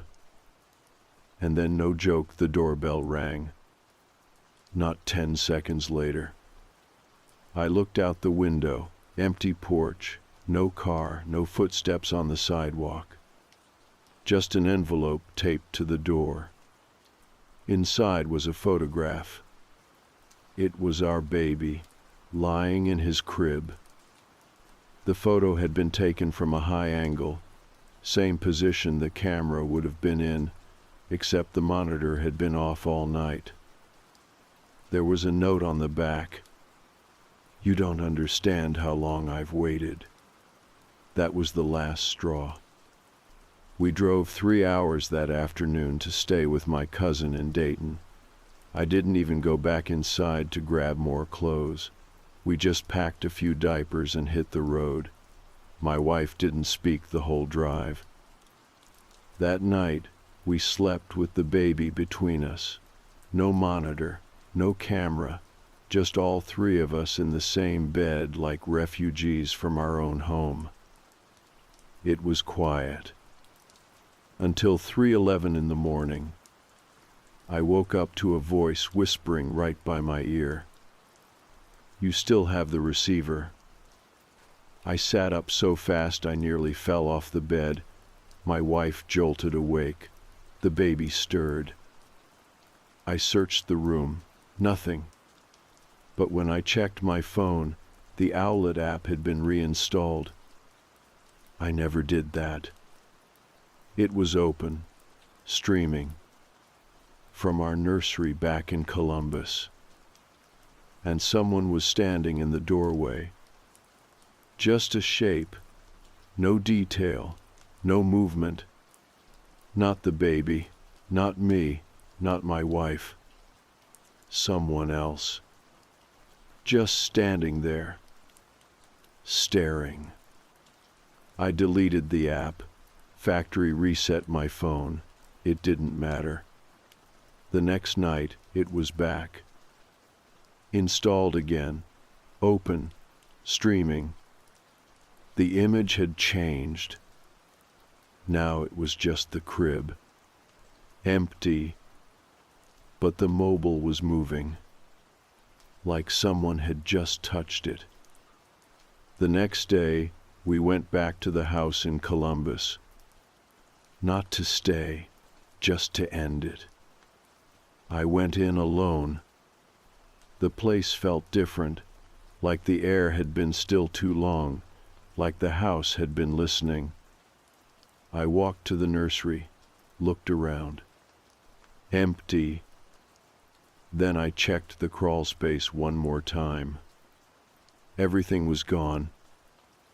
No mattress, no blanket, no toys, no second monitor. Just a perfectly smooth floor and a faint smell of something old. I turned to leave and found a note pinned to the wall, written in shaky handwriting. He still wakes up sometimes, but not for long. I haven't told my wife about the note. She's doing better now. Baby's sleeping again. We got rid of all the techno monitors, no smart devices. We use a simple sound machine and leave the door open a crack. Every night, I check the house before bed. Closets, windows, vents, crawl space. And I listen.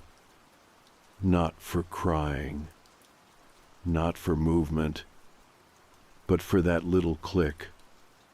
Because if it ever comes back, if the speaker turns on again, I don't think it'll be a voice next time. I think it'll be silence. And I think that'll be worse. After we got back from Columbus that second time, we knew we couldn't stay with family forever. We needed a real place again, a safe place. So we found a short-term rental about an hour outside of town, a one-story ranch house near a retired couple who'd lived there since the 90s. The lease was month to month, and the landlord didn't ask many questions, just handed us the keys and said, "Quiet place. No one ever sticks around long, but you'll be fine." That should have been a red flag, but by then we were too tired to care. It felt normal at first, plain white walls, old carpet, low ceilings. The water pressure was decent, and the back bedroom didn't have vents, which actually made me feel better. I blocked the one in the hallway with a weighted towel just to be safe. We didn't bring the old baby gear, no monitors, no smart anything, just a crib, a changing pad, and a regular nightlight.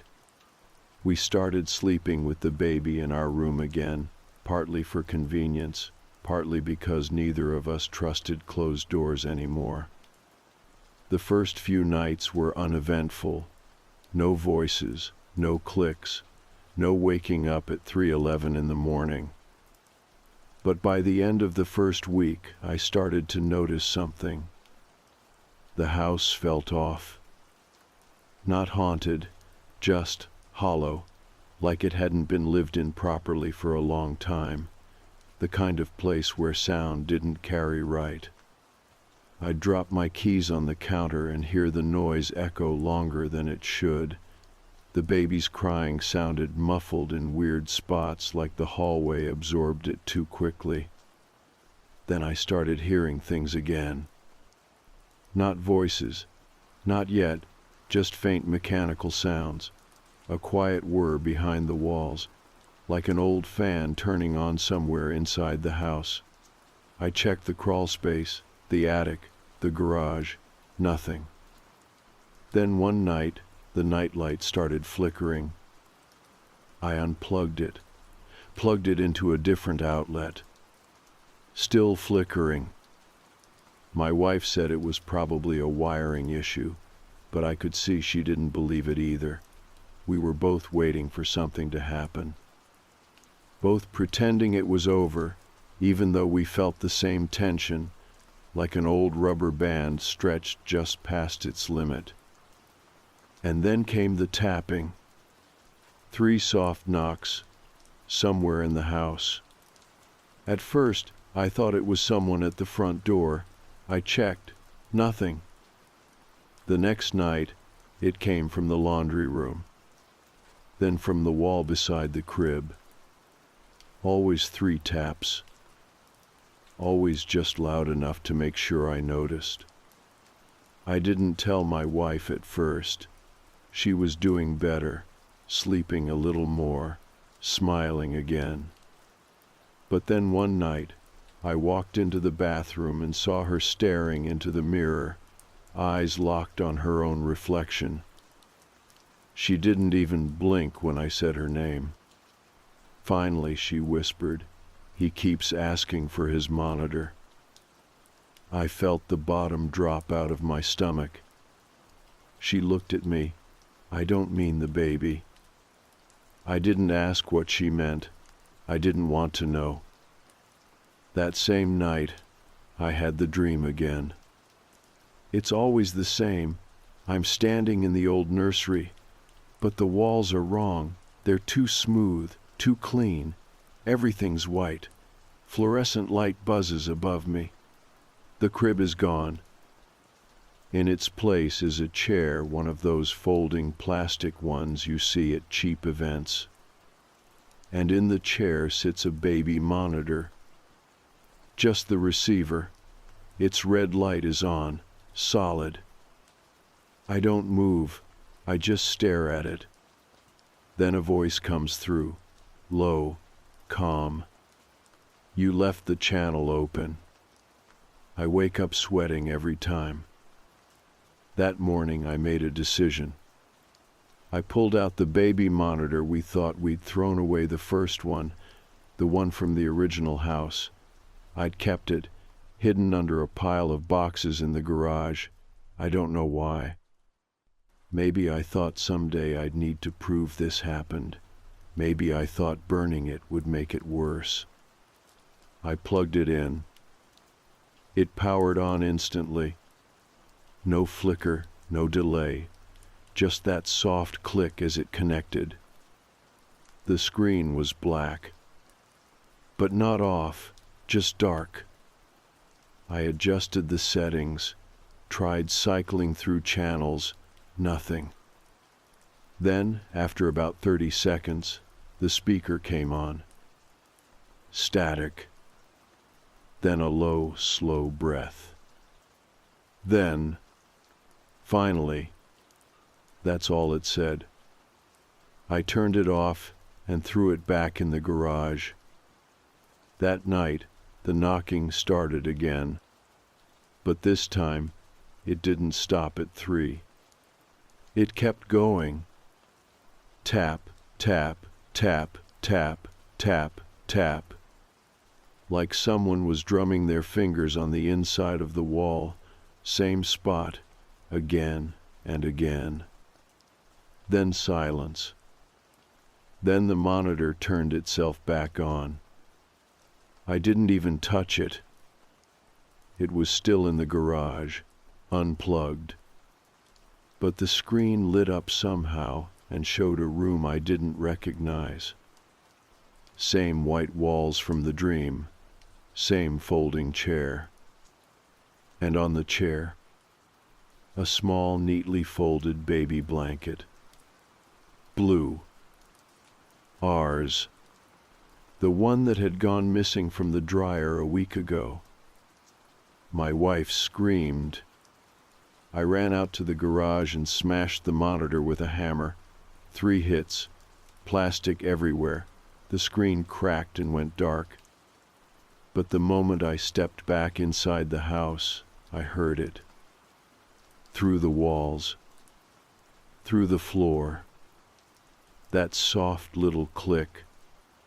The one it makes when the speaker turns on. And then, from the back bedroom, just above a whisper. Now that you're listening, I'll show you where I've been. I didn't go into the back bedroom right away.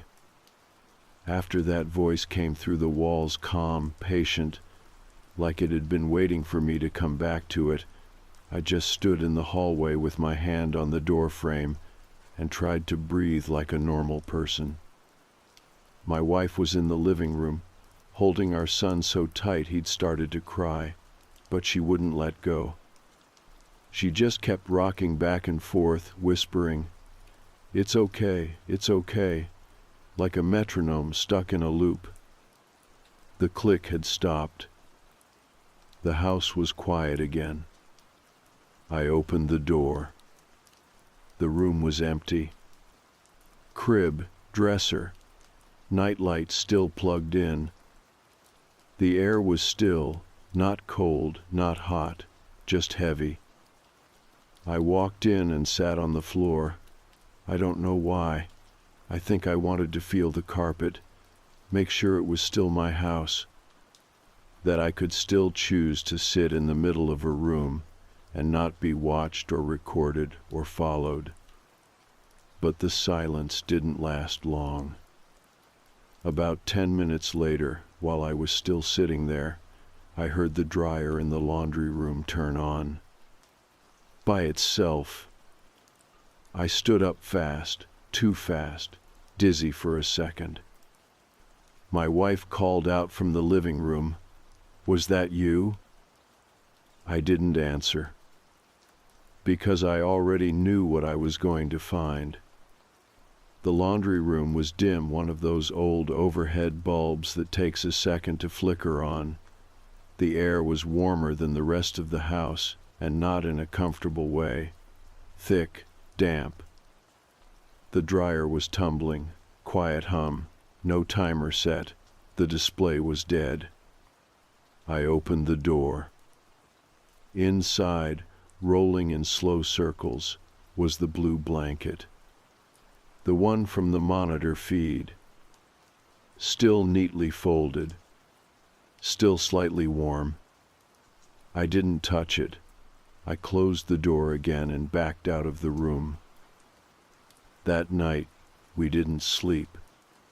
We stayed up in shifts, one of us holding the baby while the other sat by the hallway, watching the bedroom door. I didn't bring the old monitor back out. I was done with that. But around 3 in the morning, we both heard the static again. Not loud, just enough to raise the hairs on the back of your neck. My wife looked at me and whispered, "It's under the house." I didn't want her to be right. But the next morning I went outside and crawled under the house again. It was harder this time. The ground was dry and cracking. The air smelled sour, like wet paper and old milk. And there, toward the back corner, behind some stacked cardboard and half-rotted insulation, I found it. Another monitor. Identical to the one I'd destroyed. But this one was newer, still warm to the touch. The light was on.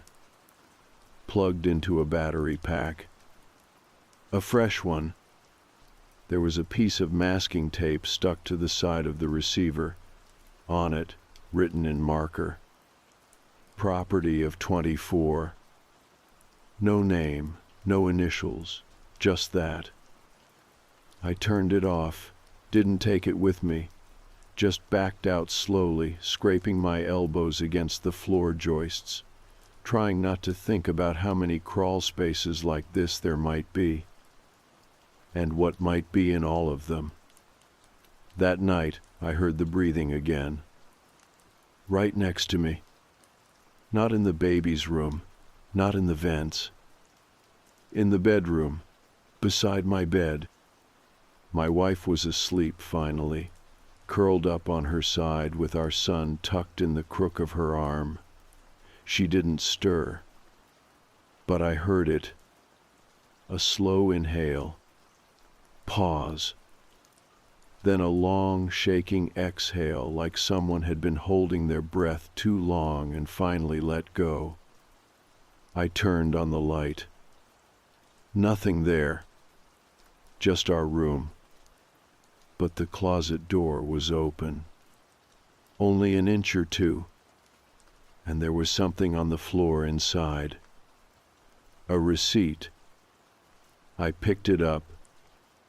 It was from a hardware store about 15 minutes away, dated 2 days before we moved in. On it, one item. Owlet monitor, model X7. Paid in cash. I didn't tell my wife.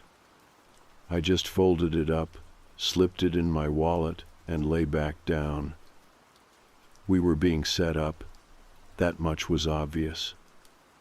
But by who or what was still a mystery. The next day, I went to the hardware store. Asked the guy behind the counter if he remembered who bought that model. He said they keep camera footage for 30 days, but only if there's been a theft. I asked if I could check it anyway. He said no. So I walked outside, sat in my car, and waited until my hands stopped shaking. I decided to check the crawl space again. Not the one under our rental. The one under the first house. The one we fled from. The one that started everything. I knew it was stupid.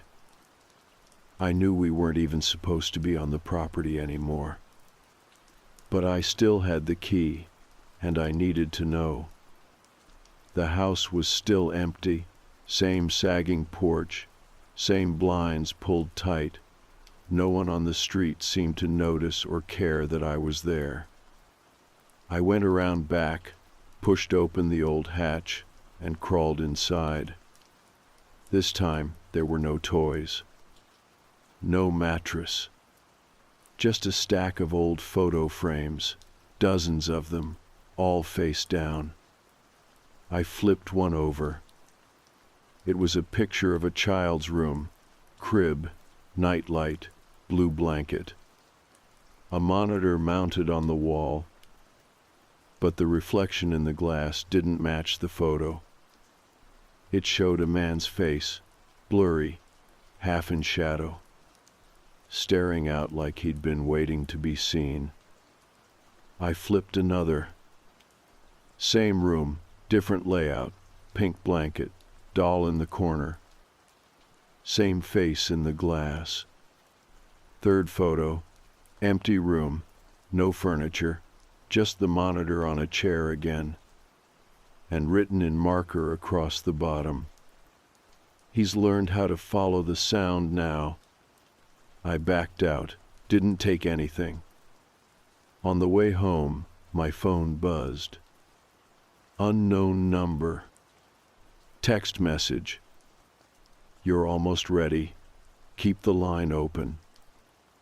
I threw the phone out the window, and when I got home, the blanket was gone from the crib. In its place, a note. He sleeps under now. The note didn't make sense. Not at first. He sleeps under now. I just stood there staring at it, my hand still on the edge of the crib.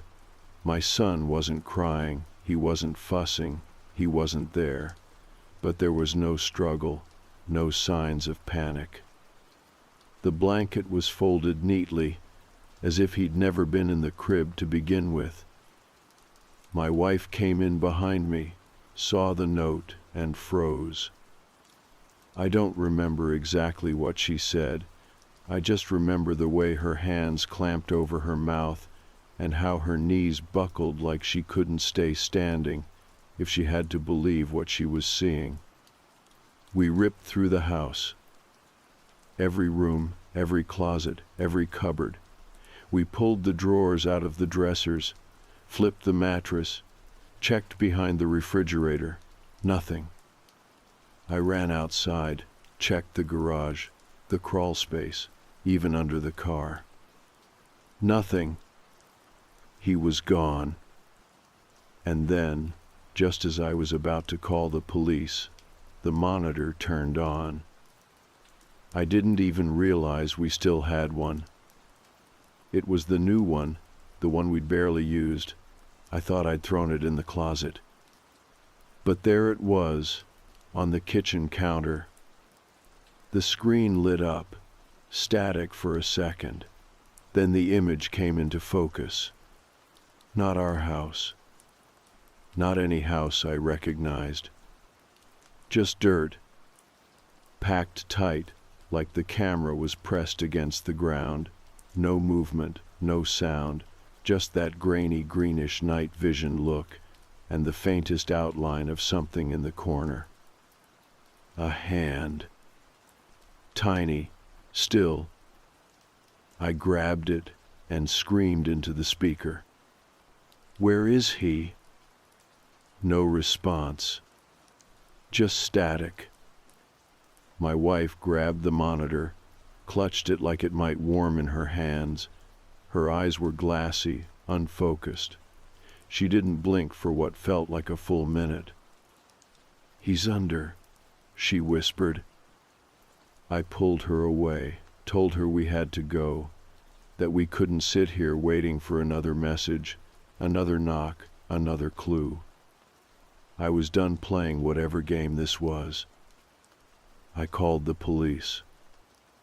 They came fast, took the monitor, filed the missing child report, asked the same questions over and over.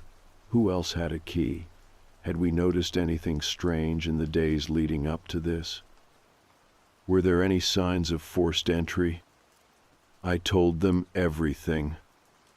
Every damn detail. The first house, the crawl space, the old monitor, the voices, the dreams, the note. And they nodded and took notes and told me someone would follow up. But I knew the look. That quiet, practiced calm they use when they're trying not to escalate someone already spiraling. They didn't believe me. I asked one of the officers if he could check the crawl space. He did. Came back 15 minutes later. Said it was clear. Just dirt and insulation and a few spider webs. But I saw his face. The way his lips pressed into a line when I asked if he'd seen anything unusual.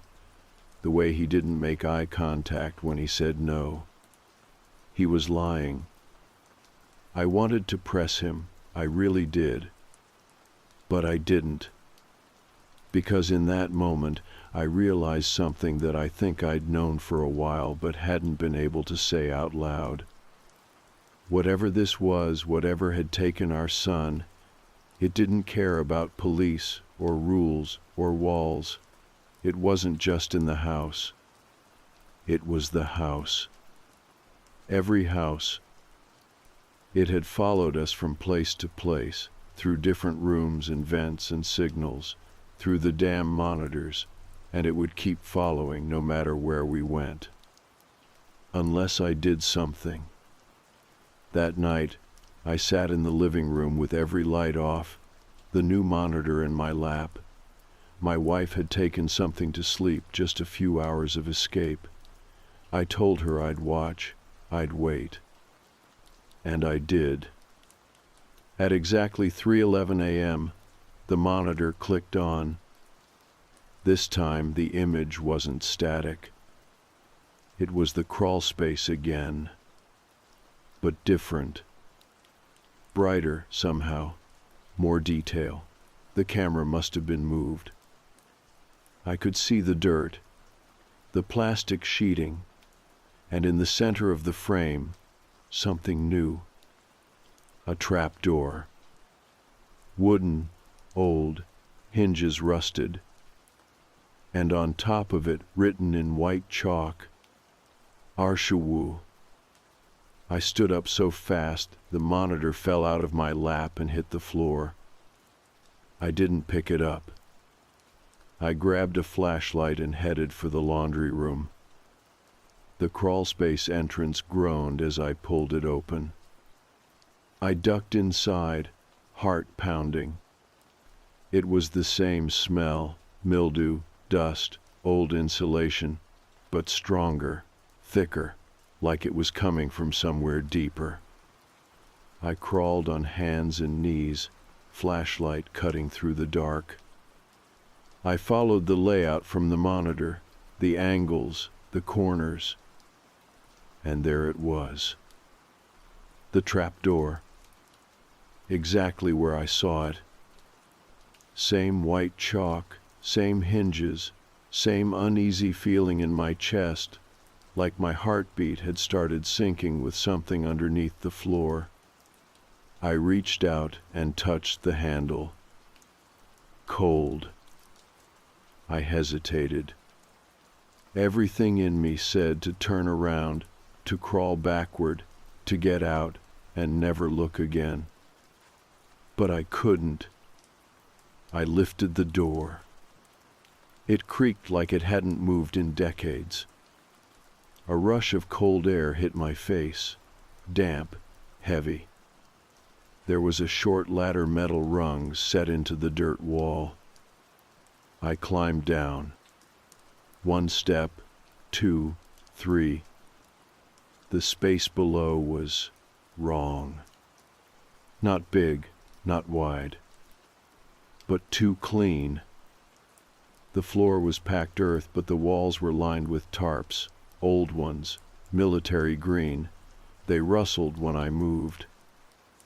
And in the center, under a single hanging bulb, probably battery-powered, was a crib.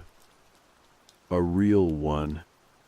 Wooden, stained, empty, except for the baby monitor sitting inside it. Red light on. No screen. Just that faint, familiar sound. Breathing. Soft, steady, close.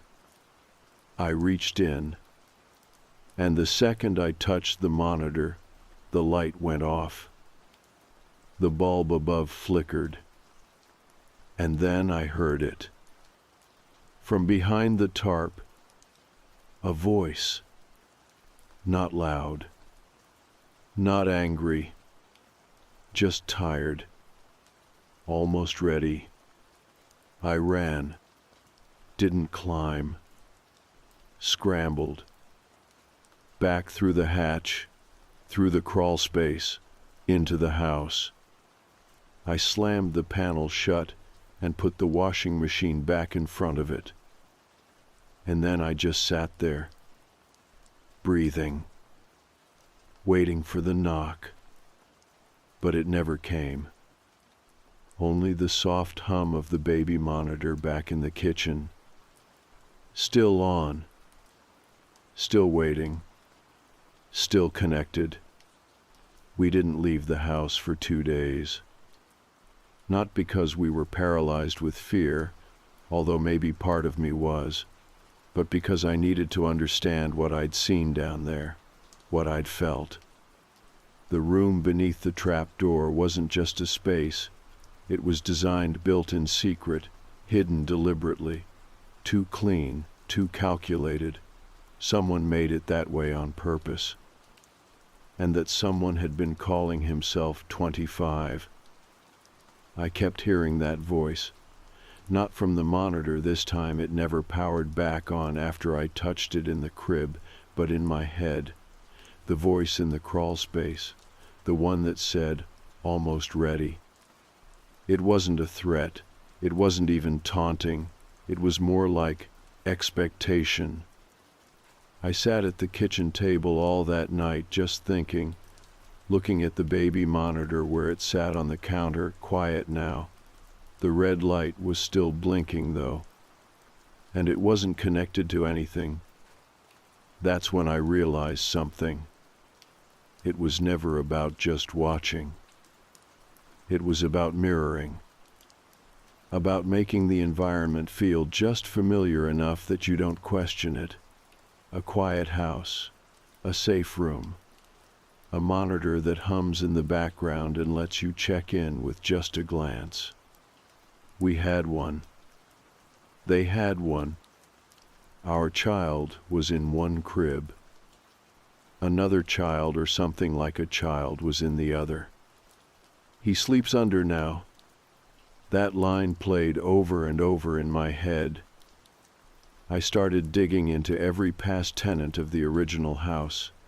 Public records, forums, archived real estate listings.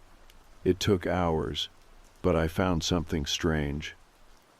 Between 2007 and 2022, the house had changed owners 7 times, all private sales, no listing photos, no inspection notes online. One of the names caught my eye. An Evelyn Harmon. She sold the house in 2011, quick turnaround, only lived there 3 months. But her name was also tied to a missing persons report filed the same year. Her grandson, age 1, disappeared from his crib in the middle of the night. No signs of forced entry, no witnesses, no suspects. Sound familiar? That's when I knew this wasn't new. This thing, this pattern, it was a system, not a ghost, not some haunted item, a mechanism, built by someone, continued by someone else, maintained, updated, monitor to monitor, room to room. And every family who came through that house, maybe more than just that one, had become part of it. Some unknowingly, some willingly. I thought about the labeling, property of Haystack 24.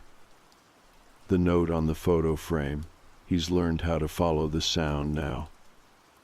And the one that shook me the most, you left the channel open. It wasn't that they were watching us. It was that we were feeding the loop.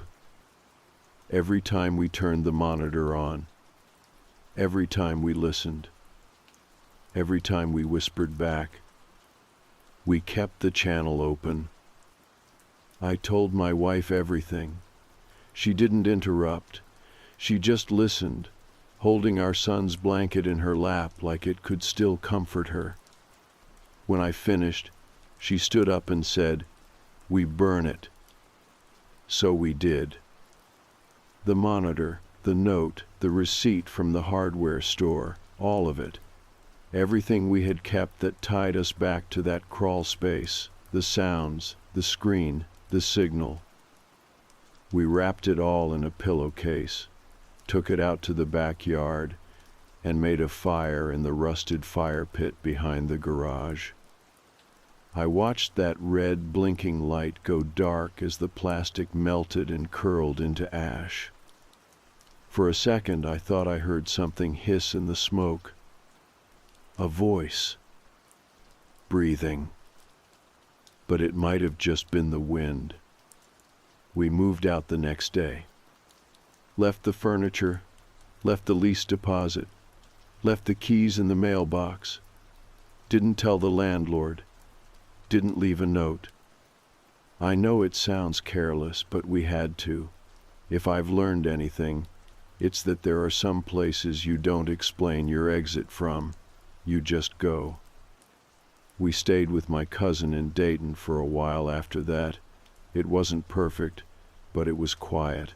No monitors, no cameras, just a mattress on the floor and a baby between us. We started building routines again, morning walks, grocery runs, sleep schedules.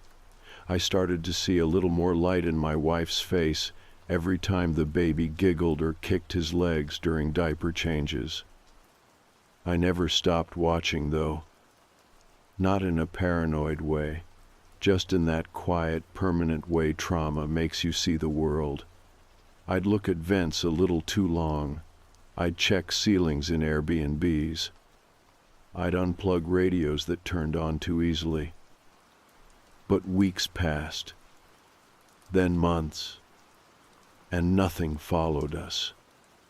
Eventually, I did go back once to the original house.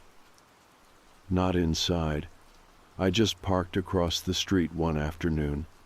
The grass was tall, the windows boarded up now, no car in the driveway. But someone had spray painted something on the front door. White letters, big. No more sound. I don't know who wrote it, but I think I understand. If you're reading this because something started happening where you live, if you hear breathing from a monitor that shouldn't be active, or whispers when the house is still, or a voice that calls from somewhere too low beneath your floor, turn it off.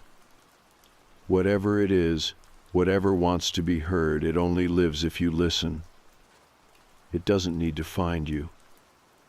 It just needs to be invited. Don't invite it. Don't talk to it. Don't ask it for answers. Because you might not like the one you get. And whatever you do, don't leave the channel open. This happened 2 years ago in Jacksonville. and I still don't really know how to talk about it without sounding paranoid or completely unhinged. But it's been sitting on my chest since then, so maybe if I write it out, it'll stop replaying every night. So yeah, 2 years ago I was in my second year of college, completely broke, overdrawn, bouncing between couch surfing and sleeping in my car. Tuition was a joke, food was optional, and all my energy was going into not drowning. I was working part-time at a print shop, and classes were basically an afterthought. I started looking at Craigslist because student housing was a joke. Everything decent was already gone, and the rest either looked like mold incubators or were way out of budget. Then I found this listing. Room for rent, shared kitchen, private bathroom, no guests, no mirrors. That's all it said. No photos, no fluff, just an address in Arlington, a phone number, and no questions asked in the body of the post. Honestly, it sounded like a scam, but I was desperate, and $200 for a room with a bathroom? That was too good to pass up. I texted the number. Guy replied in under a minute. Come by tonight, 7. Bring first month's rent.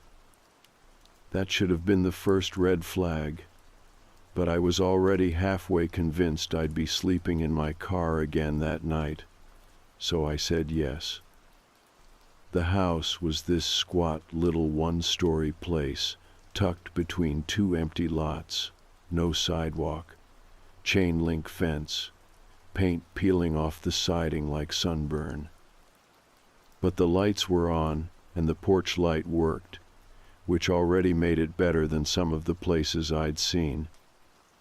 The guy who answered the door was old, probably pushing 70, with that kind of face that's hard to read. Pale, thin, but not sick-looking, just washed out. His clothes were clean, shirt tucked in, socks. He looked like he belonged to another era. He opened the door and just said, "You're here." I nodded. "You're Mr. Hardy?"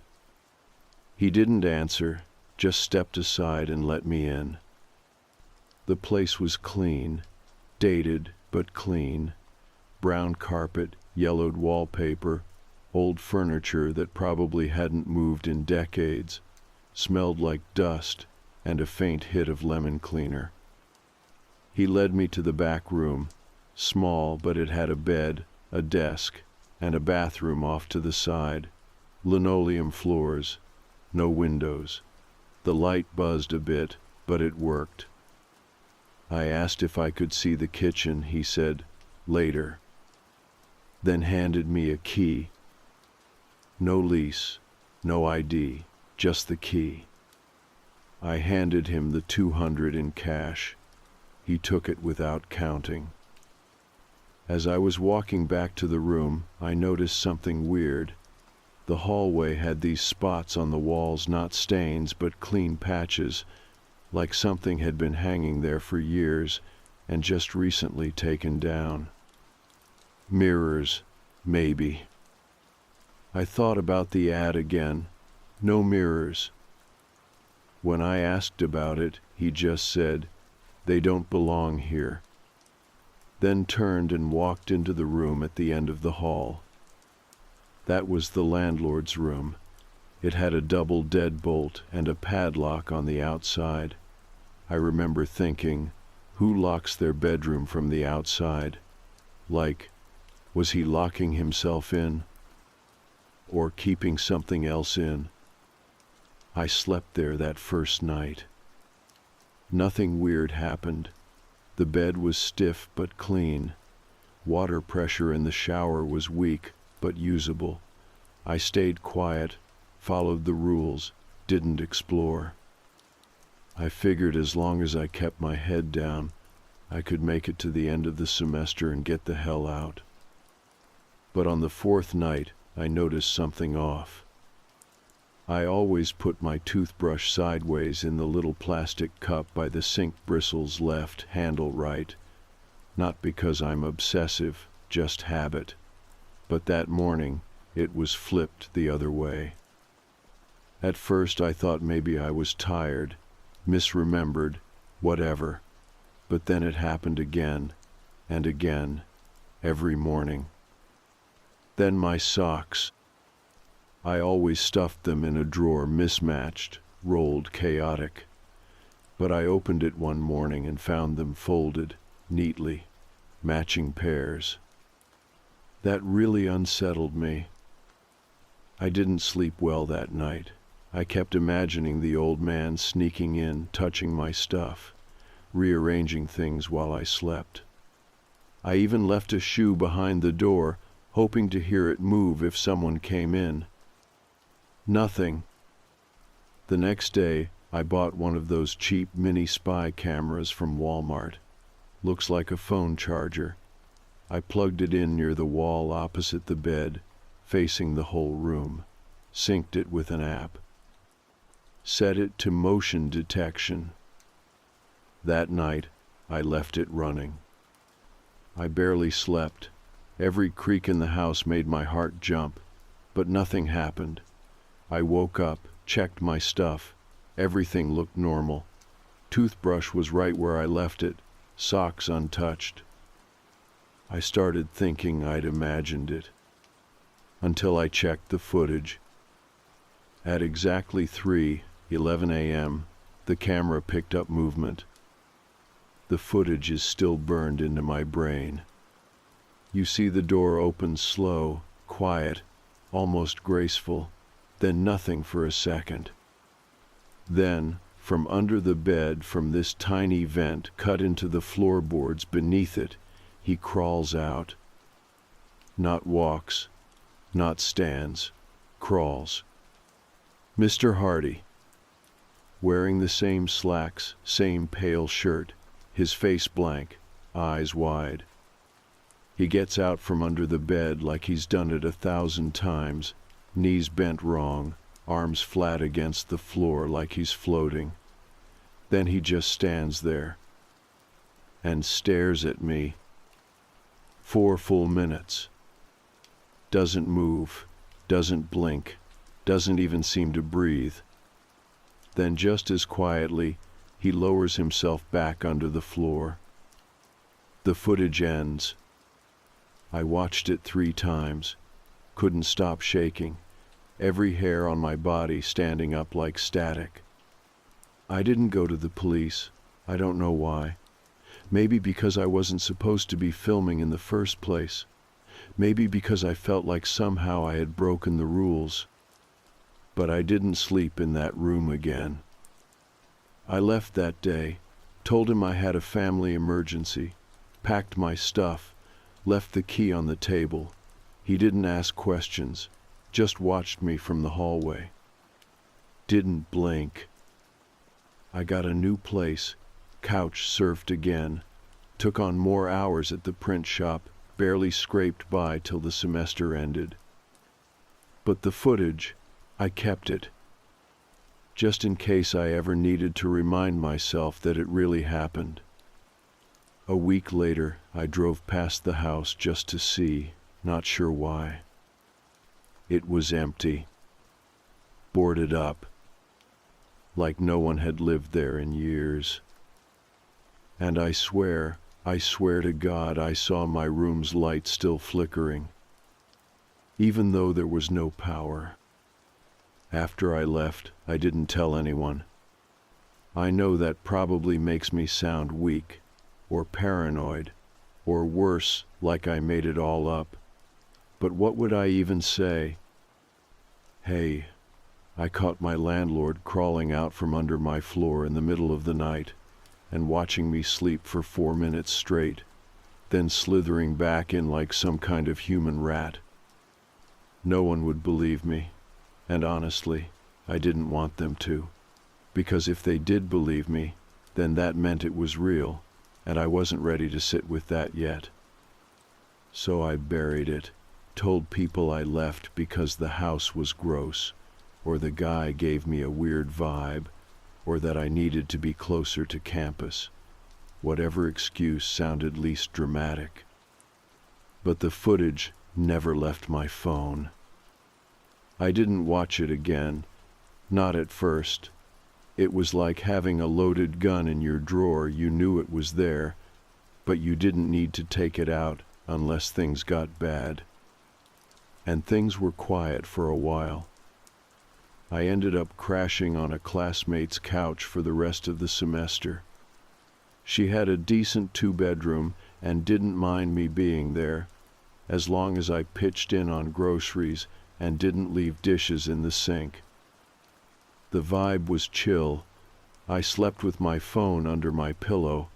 I stopped checking the closet 3 times before bed.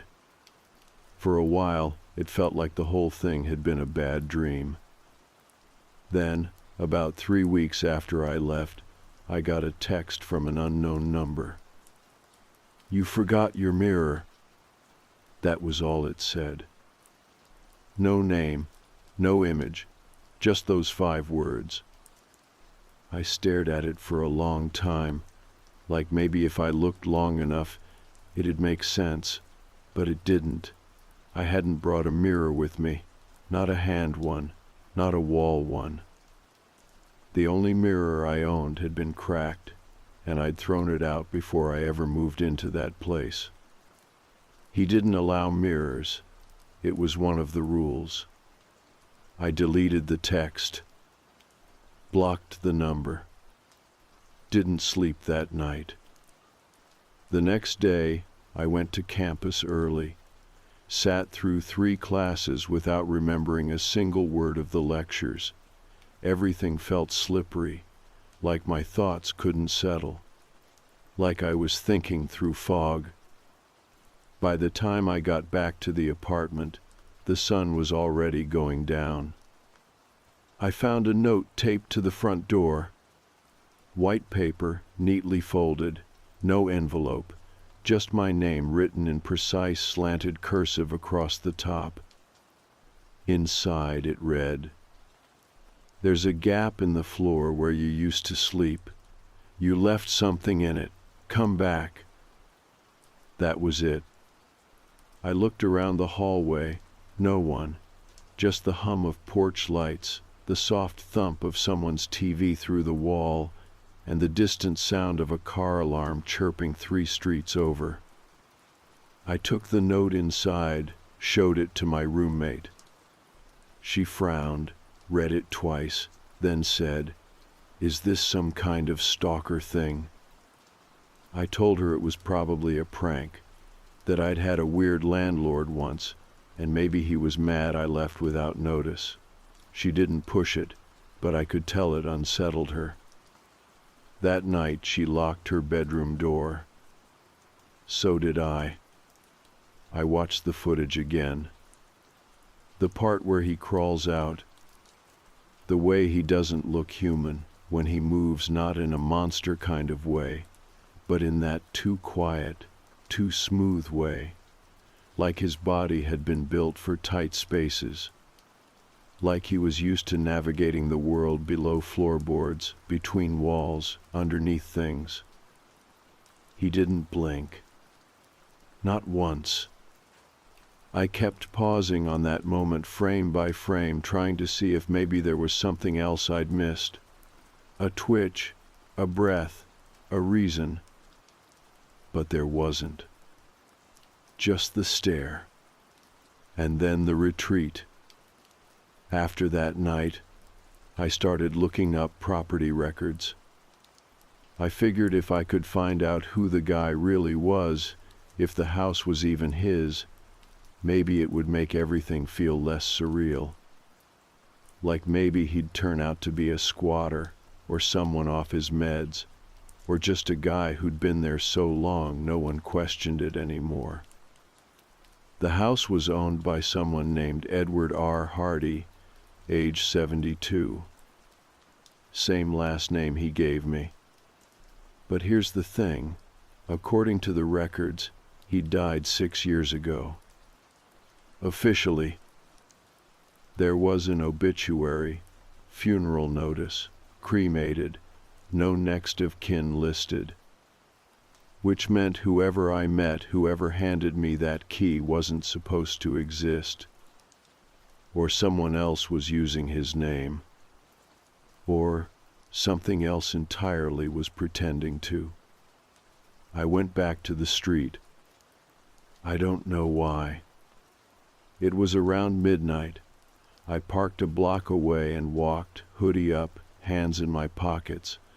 No flashlight, just the glow from street lamps and my own heartbeat hammering in my ears. The house looked the same. Windows boarded up. Weeds thick around the porch steps. But the porch light was on. I stopped in the driveway, couldn't make myself go closer. I just stood there, staring at that faint yellow glow, wondering who or what was keeping the bulb from burning out. Then the door opened. Slow. Quiet. And something stepped out. Not all the way, just far enough that I could see the shape. Tall, thin, hands hanging too low at the sides, head tilted. Watching. I didn't wait. I turned and walked. Not ran, not yet, because I knew if I ran, it would feel real. If I ran, I wouldn't stop. So I walked until I turned the corner. Then I sprinted like hell to my car. I don't remember unlocking it, just the slam of the door and my hands shaking too hard to fit the key into the ignition. When I finally got it to turn, I didn't look back. I haven't gone near that street since. But the notes haven't stopped. Different handwriting now. One was shoved into my jacket pocket while I was at the gym. Another was taped to my rear window when I came out of class. One showed up folded inside my wallet. Each one shorter than the last. Underneath, "We remember." And the last one left on my pillow while I was in the shower. "You belong where you slept." I checked under my new bed. No floorboards. Just solid concrete. But every night, I dream about hands pressing up from underneath. Not clawing, not grabbing. Just waiting. Like they're giving me time to come back.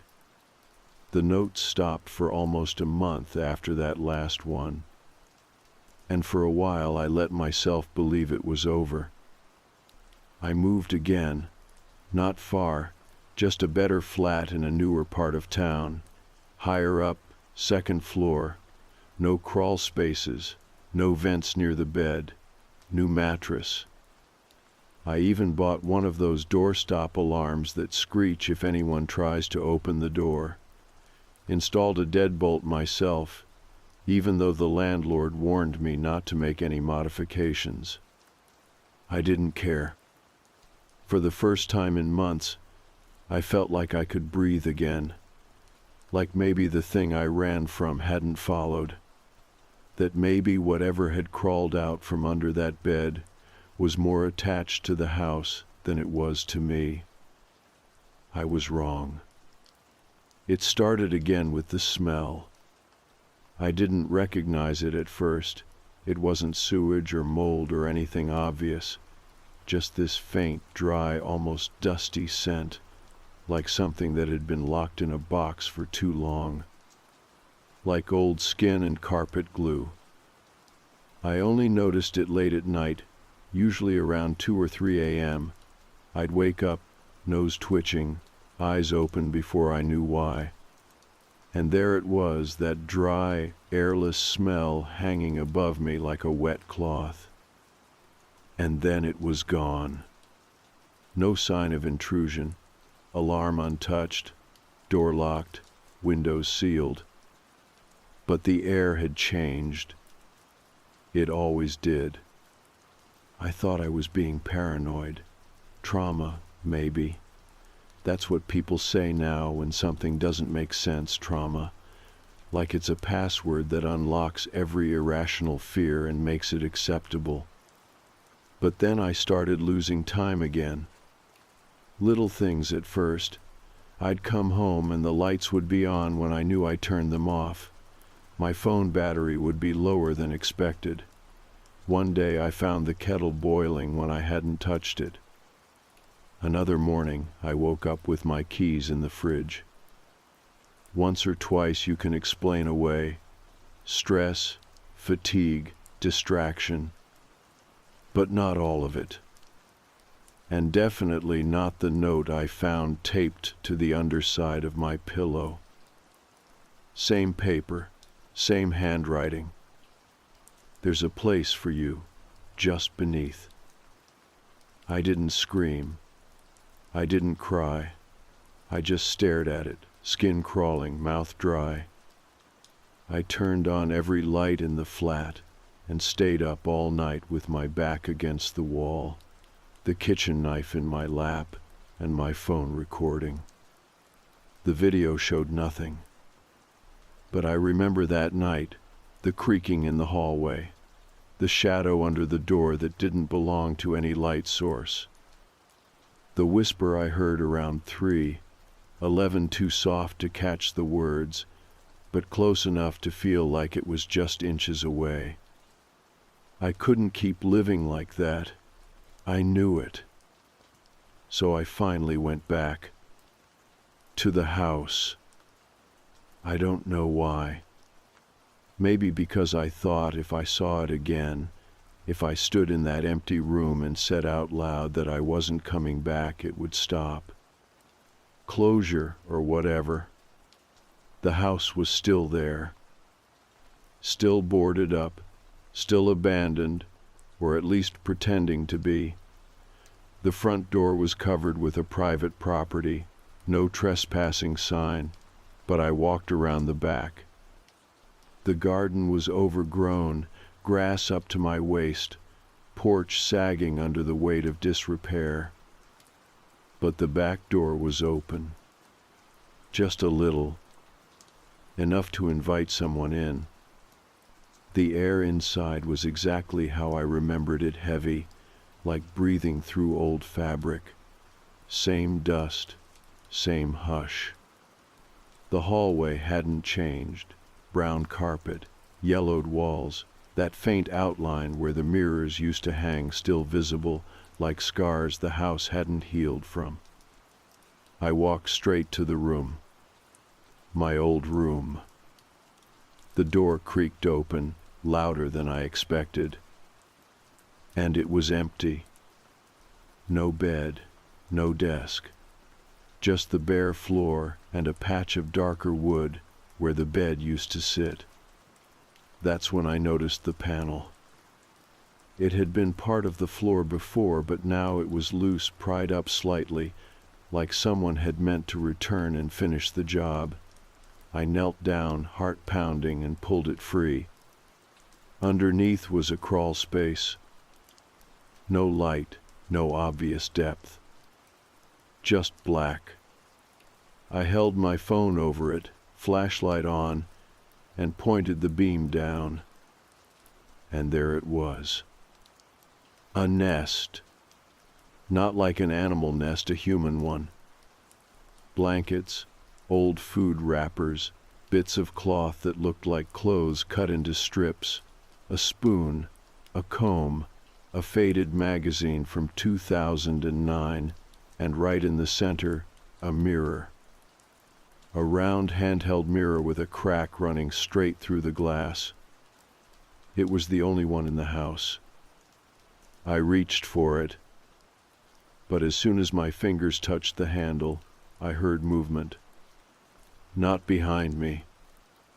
Below me.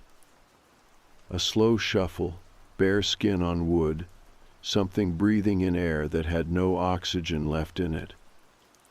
I dropped the mirror, slammed the panel shut, backed away so fast I nearly tripped over myself. And then I ran.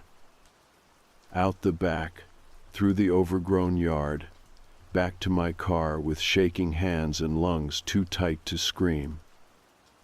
I didn't stop driving until I was home. And when I got there, my front door was unlocked. I always lock it, every time, even if I'm just taking out the trash. I stepped inside, holding my breath. The lights were off, the windows closed. But in the center of the living room floor was a folded blue blanket. Not mine. And resting on top of it, a mirror. The same cracked one, with a note taped to the back. You saw it, that means it's yours. I didn't sleep that night. I barely moved, just sat on the floor across the room from it, watching it like it might jump up and speak. I don't know what it wants, or if it even wants anything. But I know it's not finished. And I know I should have never gone back. Because I don't think it followed me. I think it was always here, waiting. The next morning, I did something I hadn't done in a long time. I called my dad. We hadn't talked much in the past few years, nothing dramatic, just life doing what it does. But after that night, with the mirror sitting in the middle of my living room like a dropped warning, I needed to hear a familiar voice, someone who remembered me before any of this started, someone who could remind me I was still me. He picked up on the second ring. "Hey, stranger." "Hey," I said, trying to sound normal. "You busy?" "Always, but not too busy for you. Everything all right?" It took me a second to answer. "I don't know." I didn't tell him everything, just said I'd had a weird experience with a rental, and now I was feeling off that something was following me, watching me. I expected him to laugh, or at least brush it off. But he didn't. "You trust your gut?" "Yeah," I said. "Then listen to it. Leave if you have to." He told me about this story from when he was in college, a guy in his dorm who used to take apart the light fixtures because he swore there were cameras in them. Everyone thought he was losing it. Turned out the building did have surveillance left over from a different tenant before the university bought the property. It wasn't a perfect comparison, but I got the point.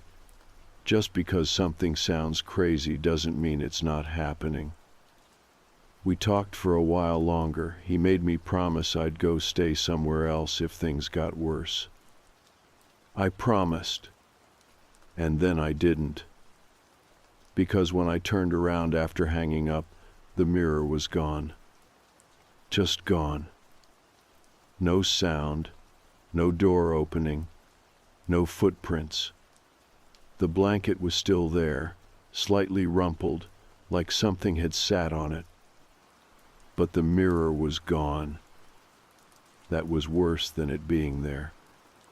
Because now it meant there were rules to this thing, boundaries, intent. It could leave and return. It could move through spaces I couldn't. It could choose. That night, I checked into a motel, cheap place near the edge of town between a Waffle House and a vape shop. I paid cash. Didn't give my real name. Kept the curtains closed and didn't turn on the TV. I sat in the middle of the bed and stared at the door. Nothing happened. No notes. No scratches. No sounds. And for a second, I thought maybe it was over.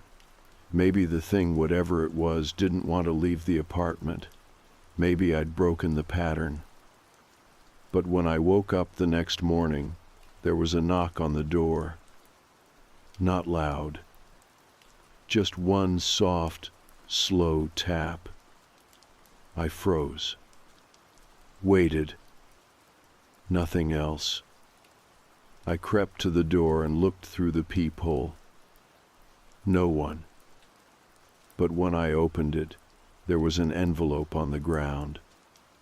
Inside was a photograph.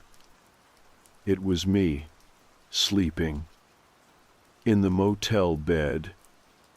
From the angle of the photo, it had been taken from the ceiling, not the corner, directly above. There was writing on the back. Not here. Home.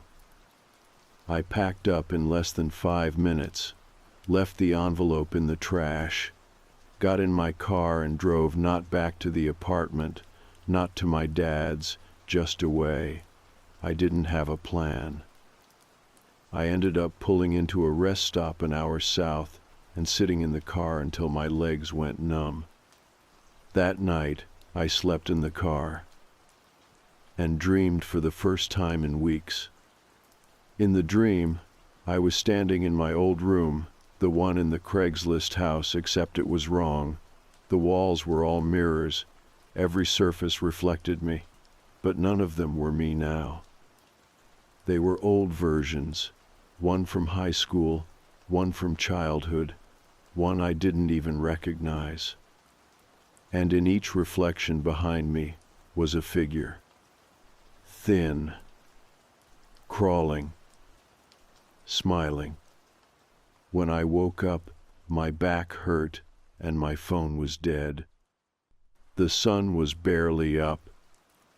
I drove home. Not because I wanted to, because I was done being chased. If it wanted me back so badly, if it kept reaching into wherever I went, then fine. I'd meet it, face to face, in the place it started. I walked into my apartment just after 8 in the morning. The lights were off. The door was locked. Everything was exactly where I left it, except for the mirror. It was back. But now it was mounted on the wall, hung perfectly, centered, as if it had always been there. I stared at it for a long time, and then I approached. At first it was normal. My reflection looked like me, same hoodie, same tired eyes, same hollow in my cheek where I bite it when I'm stressed. But the longer I looked, the more I realized something was off. The reflection wasn't mirroring me anymore. When I tilted my head, it didn't follow. When I stepped forward, it didn't move. It just watched. Then slowly it lifted a hand and tapped the glass 3 times. I ran. Didn't pack, didn't lock the door, just got in the car and drove. Again. That was 2 nights ago. I'm writing this from a library an hour and a half away, using a guest computer. No login, no history. I've disabled everything I can. Because this morning, I found a note under the windshield wiper of my car. Reflection successful. Transfer complete. And it was signed. E.R. Hardy. I don't know what's left of me now. If I go back, I don't think I'll be the one who walks through that door. And if you're reading this, and any of this sounds familiar, if someone offered you a cheap room with strange rules and no mirrors allowed leave, right now, don't ask questions. Don't look back. And whatever you do, don't stare too long into anything that stares back. I stayed gone for 2 weeks. Didn't go back to the apartment, didn't answer my phone, didn't check email. I slept in my car most nights, parked at truck stops and 24-hour supermarkets. Some nights I stayed up till sunrise in gas station booths, nursing the same coffee until my stomach turned. I showered at Jim's, ate crackers and instant soup. I tried not to think about the mirror. But I couldn't stop thinking about the note. Reflection successful. Transfer complete. The phrasing stuck with me. Clinical, mechanical, like something had finished uploading. Like the version of me in that mirror had finally replaced the version outside of it. But I was still here, wasn't I? I felt real. My hands were cold. My skin broke out. My back hurt from sleeping in the driver's seat. I was still me. Right? By the second week, I started to lose the thread. I'd walk past storefront windows and catch my reflection just a beat too late, like it lagged, like it was checking what I did before copying it. It started to twitch sometimes. Just little things, a blink that didn't match mine, a frown when I was trying to smile. Once, I lifted my hand to run it through my hair and saw the reflection already doing it, like it knew what I was about to do before I did. I stopped looking into windows after that, or anything reflective. I turned off the rearview mirror in my car, used only paper cups at coffee shops, avoided shiny cutlery, water surfaces, shop doors. You don't realize how much glass is around until you're trying not to look at yourself in it. I probably seemed unwell. Dirty hoodie, red eyes, flinching at chrome napkin dispensers. People started giving me a wide berth. Eventually I cracked. I couldn't keep wandering. I called the only person who'd believe me, even if she didn't want to. My cousin Alex. Alex is one of those people who never reacts the way you expect. She once calmly pulled a possum out of her bathtub with salad tongs and didn't even post about it. She's hard to rattle, which is why I called her. She picked up on the first ring. Tell me everything. And I did. I told her about the Craigslist room, the landlord, the crawl space, the mirror, the notes, the dreams, the thing under the bed. The moment the reflection stopped following my movements and started leading them, she didn't laugh. She didn't even pause. She said, "Come over." So I did. Alex lived about 45 minutes away in a small duplex she inherited from our grandmother. Quiet neighborhood, nice yard. She made me tea and let me shower while she laid out fresh clothes. No mirrors in the bathroom, she remembered. I cried harder than I expected. Just from the feeling of being in a place where no one was watching.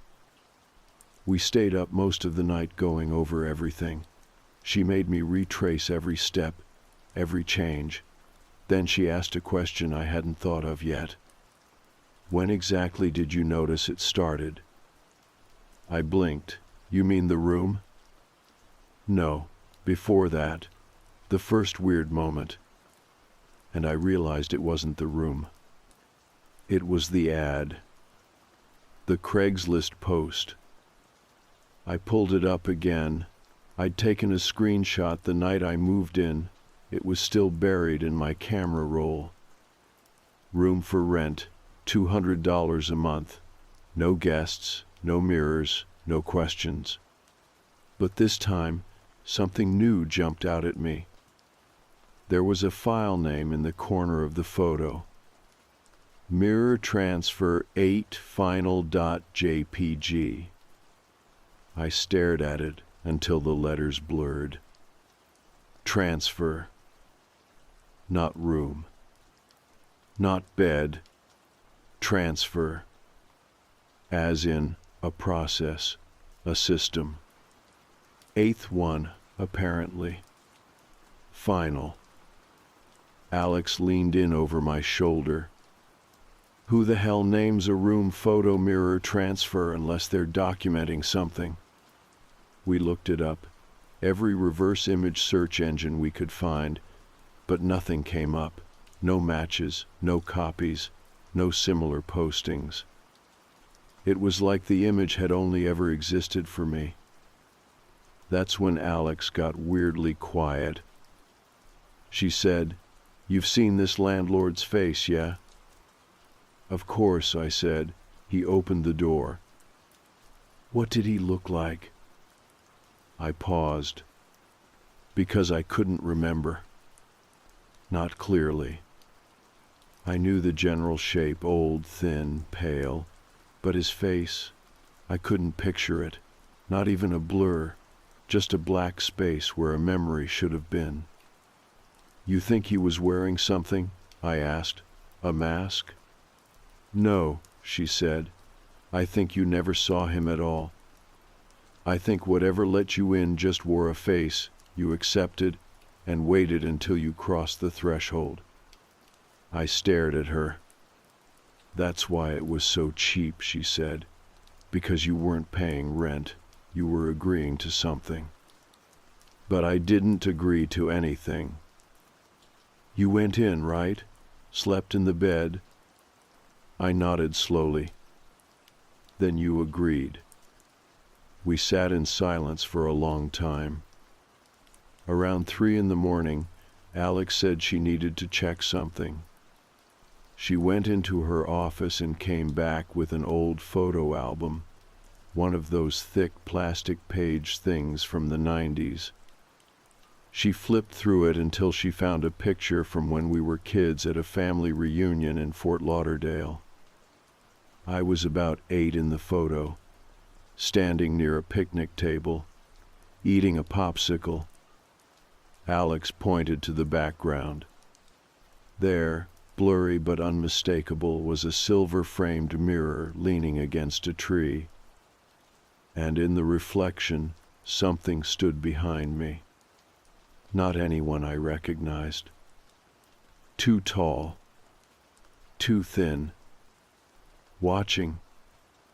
That night, I didn't sleep. Neither did Alex. When morning came, she handed me a car key and said, "You need to go back. Finish it." "Finish what?" I asked. "Whatever didn't finish you."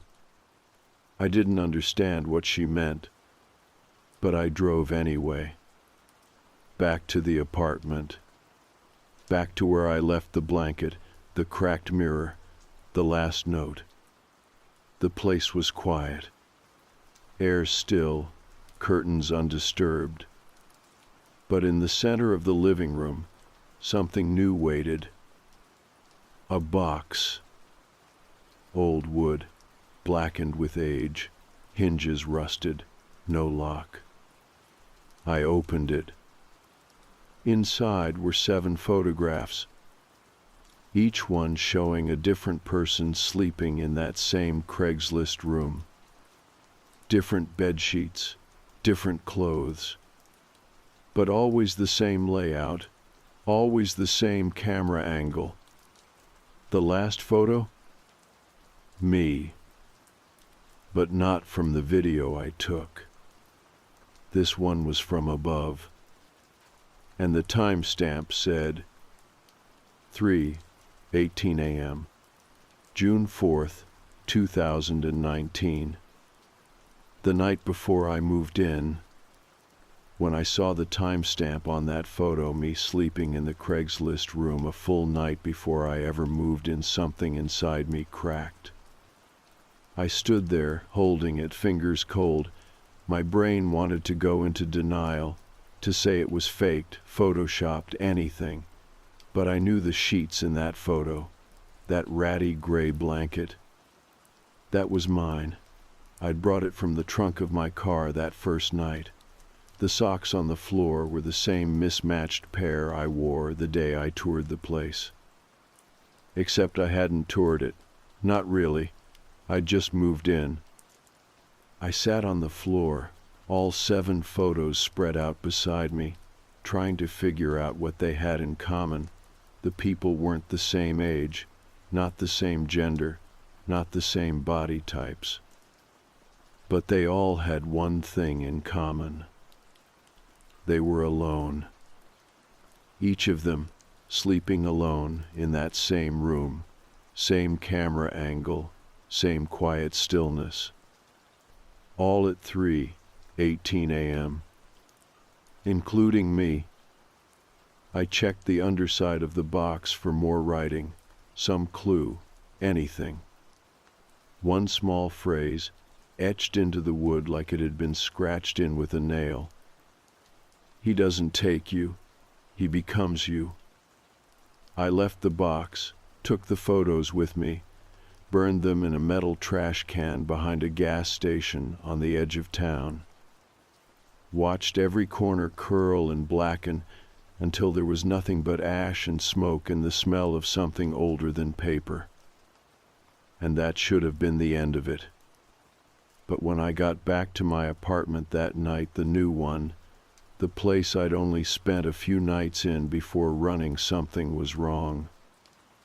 Not the door. Not the locks. Not the lights. Me. I was wrong. It took me a while to figure it out. I looked fine in the mirror when I finally worked up the nerve to check, but something was off. Not in the reflection, in the timing. I was remembering things before they happened. Only by a few seconds at first. I'd reach for my phone and realize it was already in my hand. I'd open my mouth to speak and hear the words before I said them. Like I was watching myself go through the motions, like my body was predicting me instead of responding to me. And then came the dreams. Always the same. I'm back in the room, the original room. But now I'm on the floor, not the bed. The mirror is above me, hovering in the air, spinning slowly. And from underneath the crawl space, hands are reaching. Not grabbing, not violent. Just offering. One holds a cracked mirror.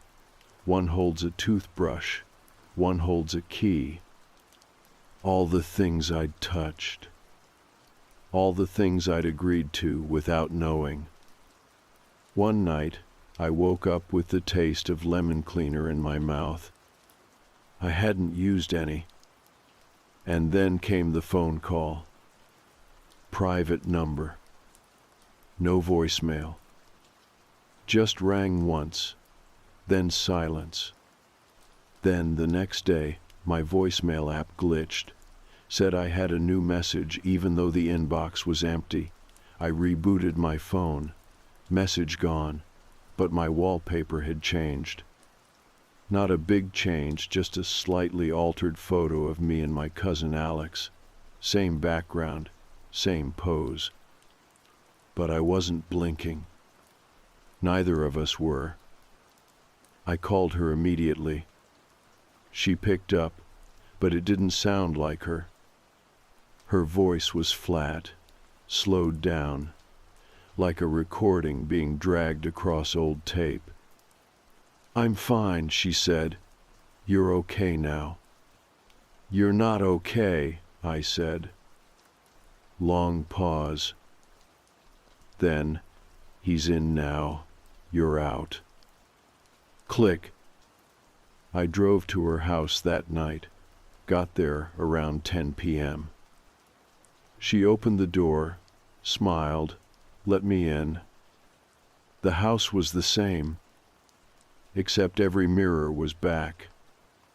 One in the hallway, one in the bathroom, one above the fireplace, and each of them had one thing in common.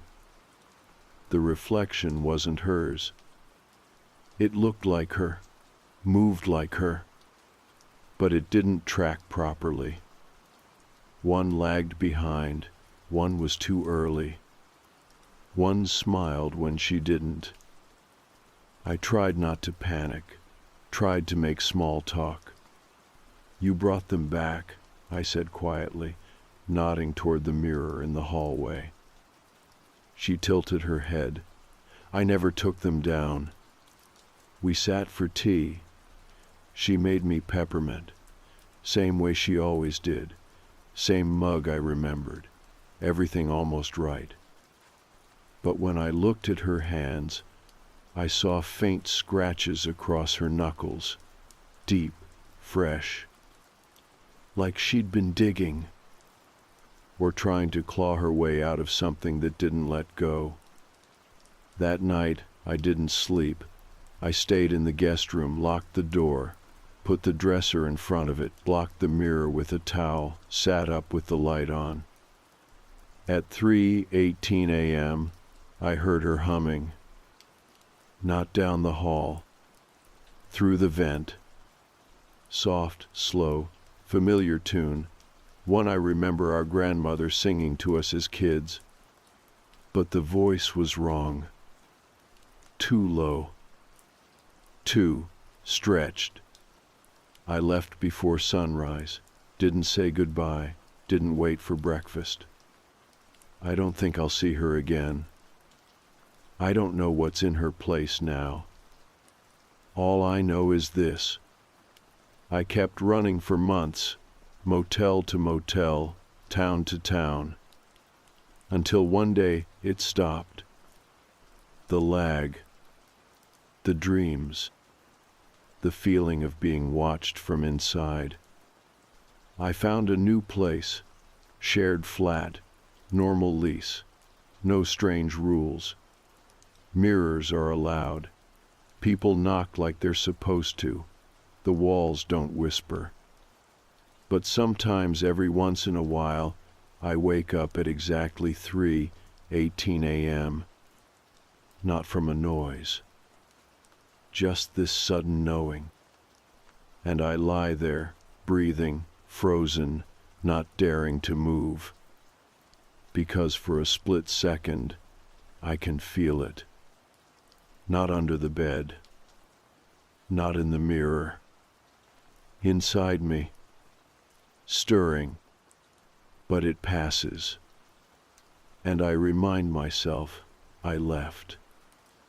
I got out. I didn't let it finish whatever it was doing. And most nights, that's enough to fall back asleep. Most nights. But sometimes, I still dream of that room. And I see myself lying in the bed, breathing, blinking, smiling. Just a few seconds too late.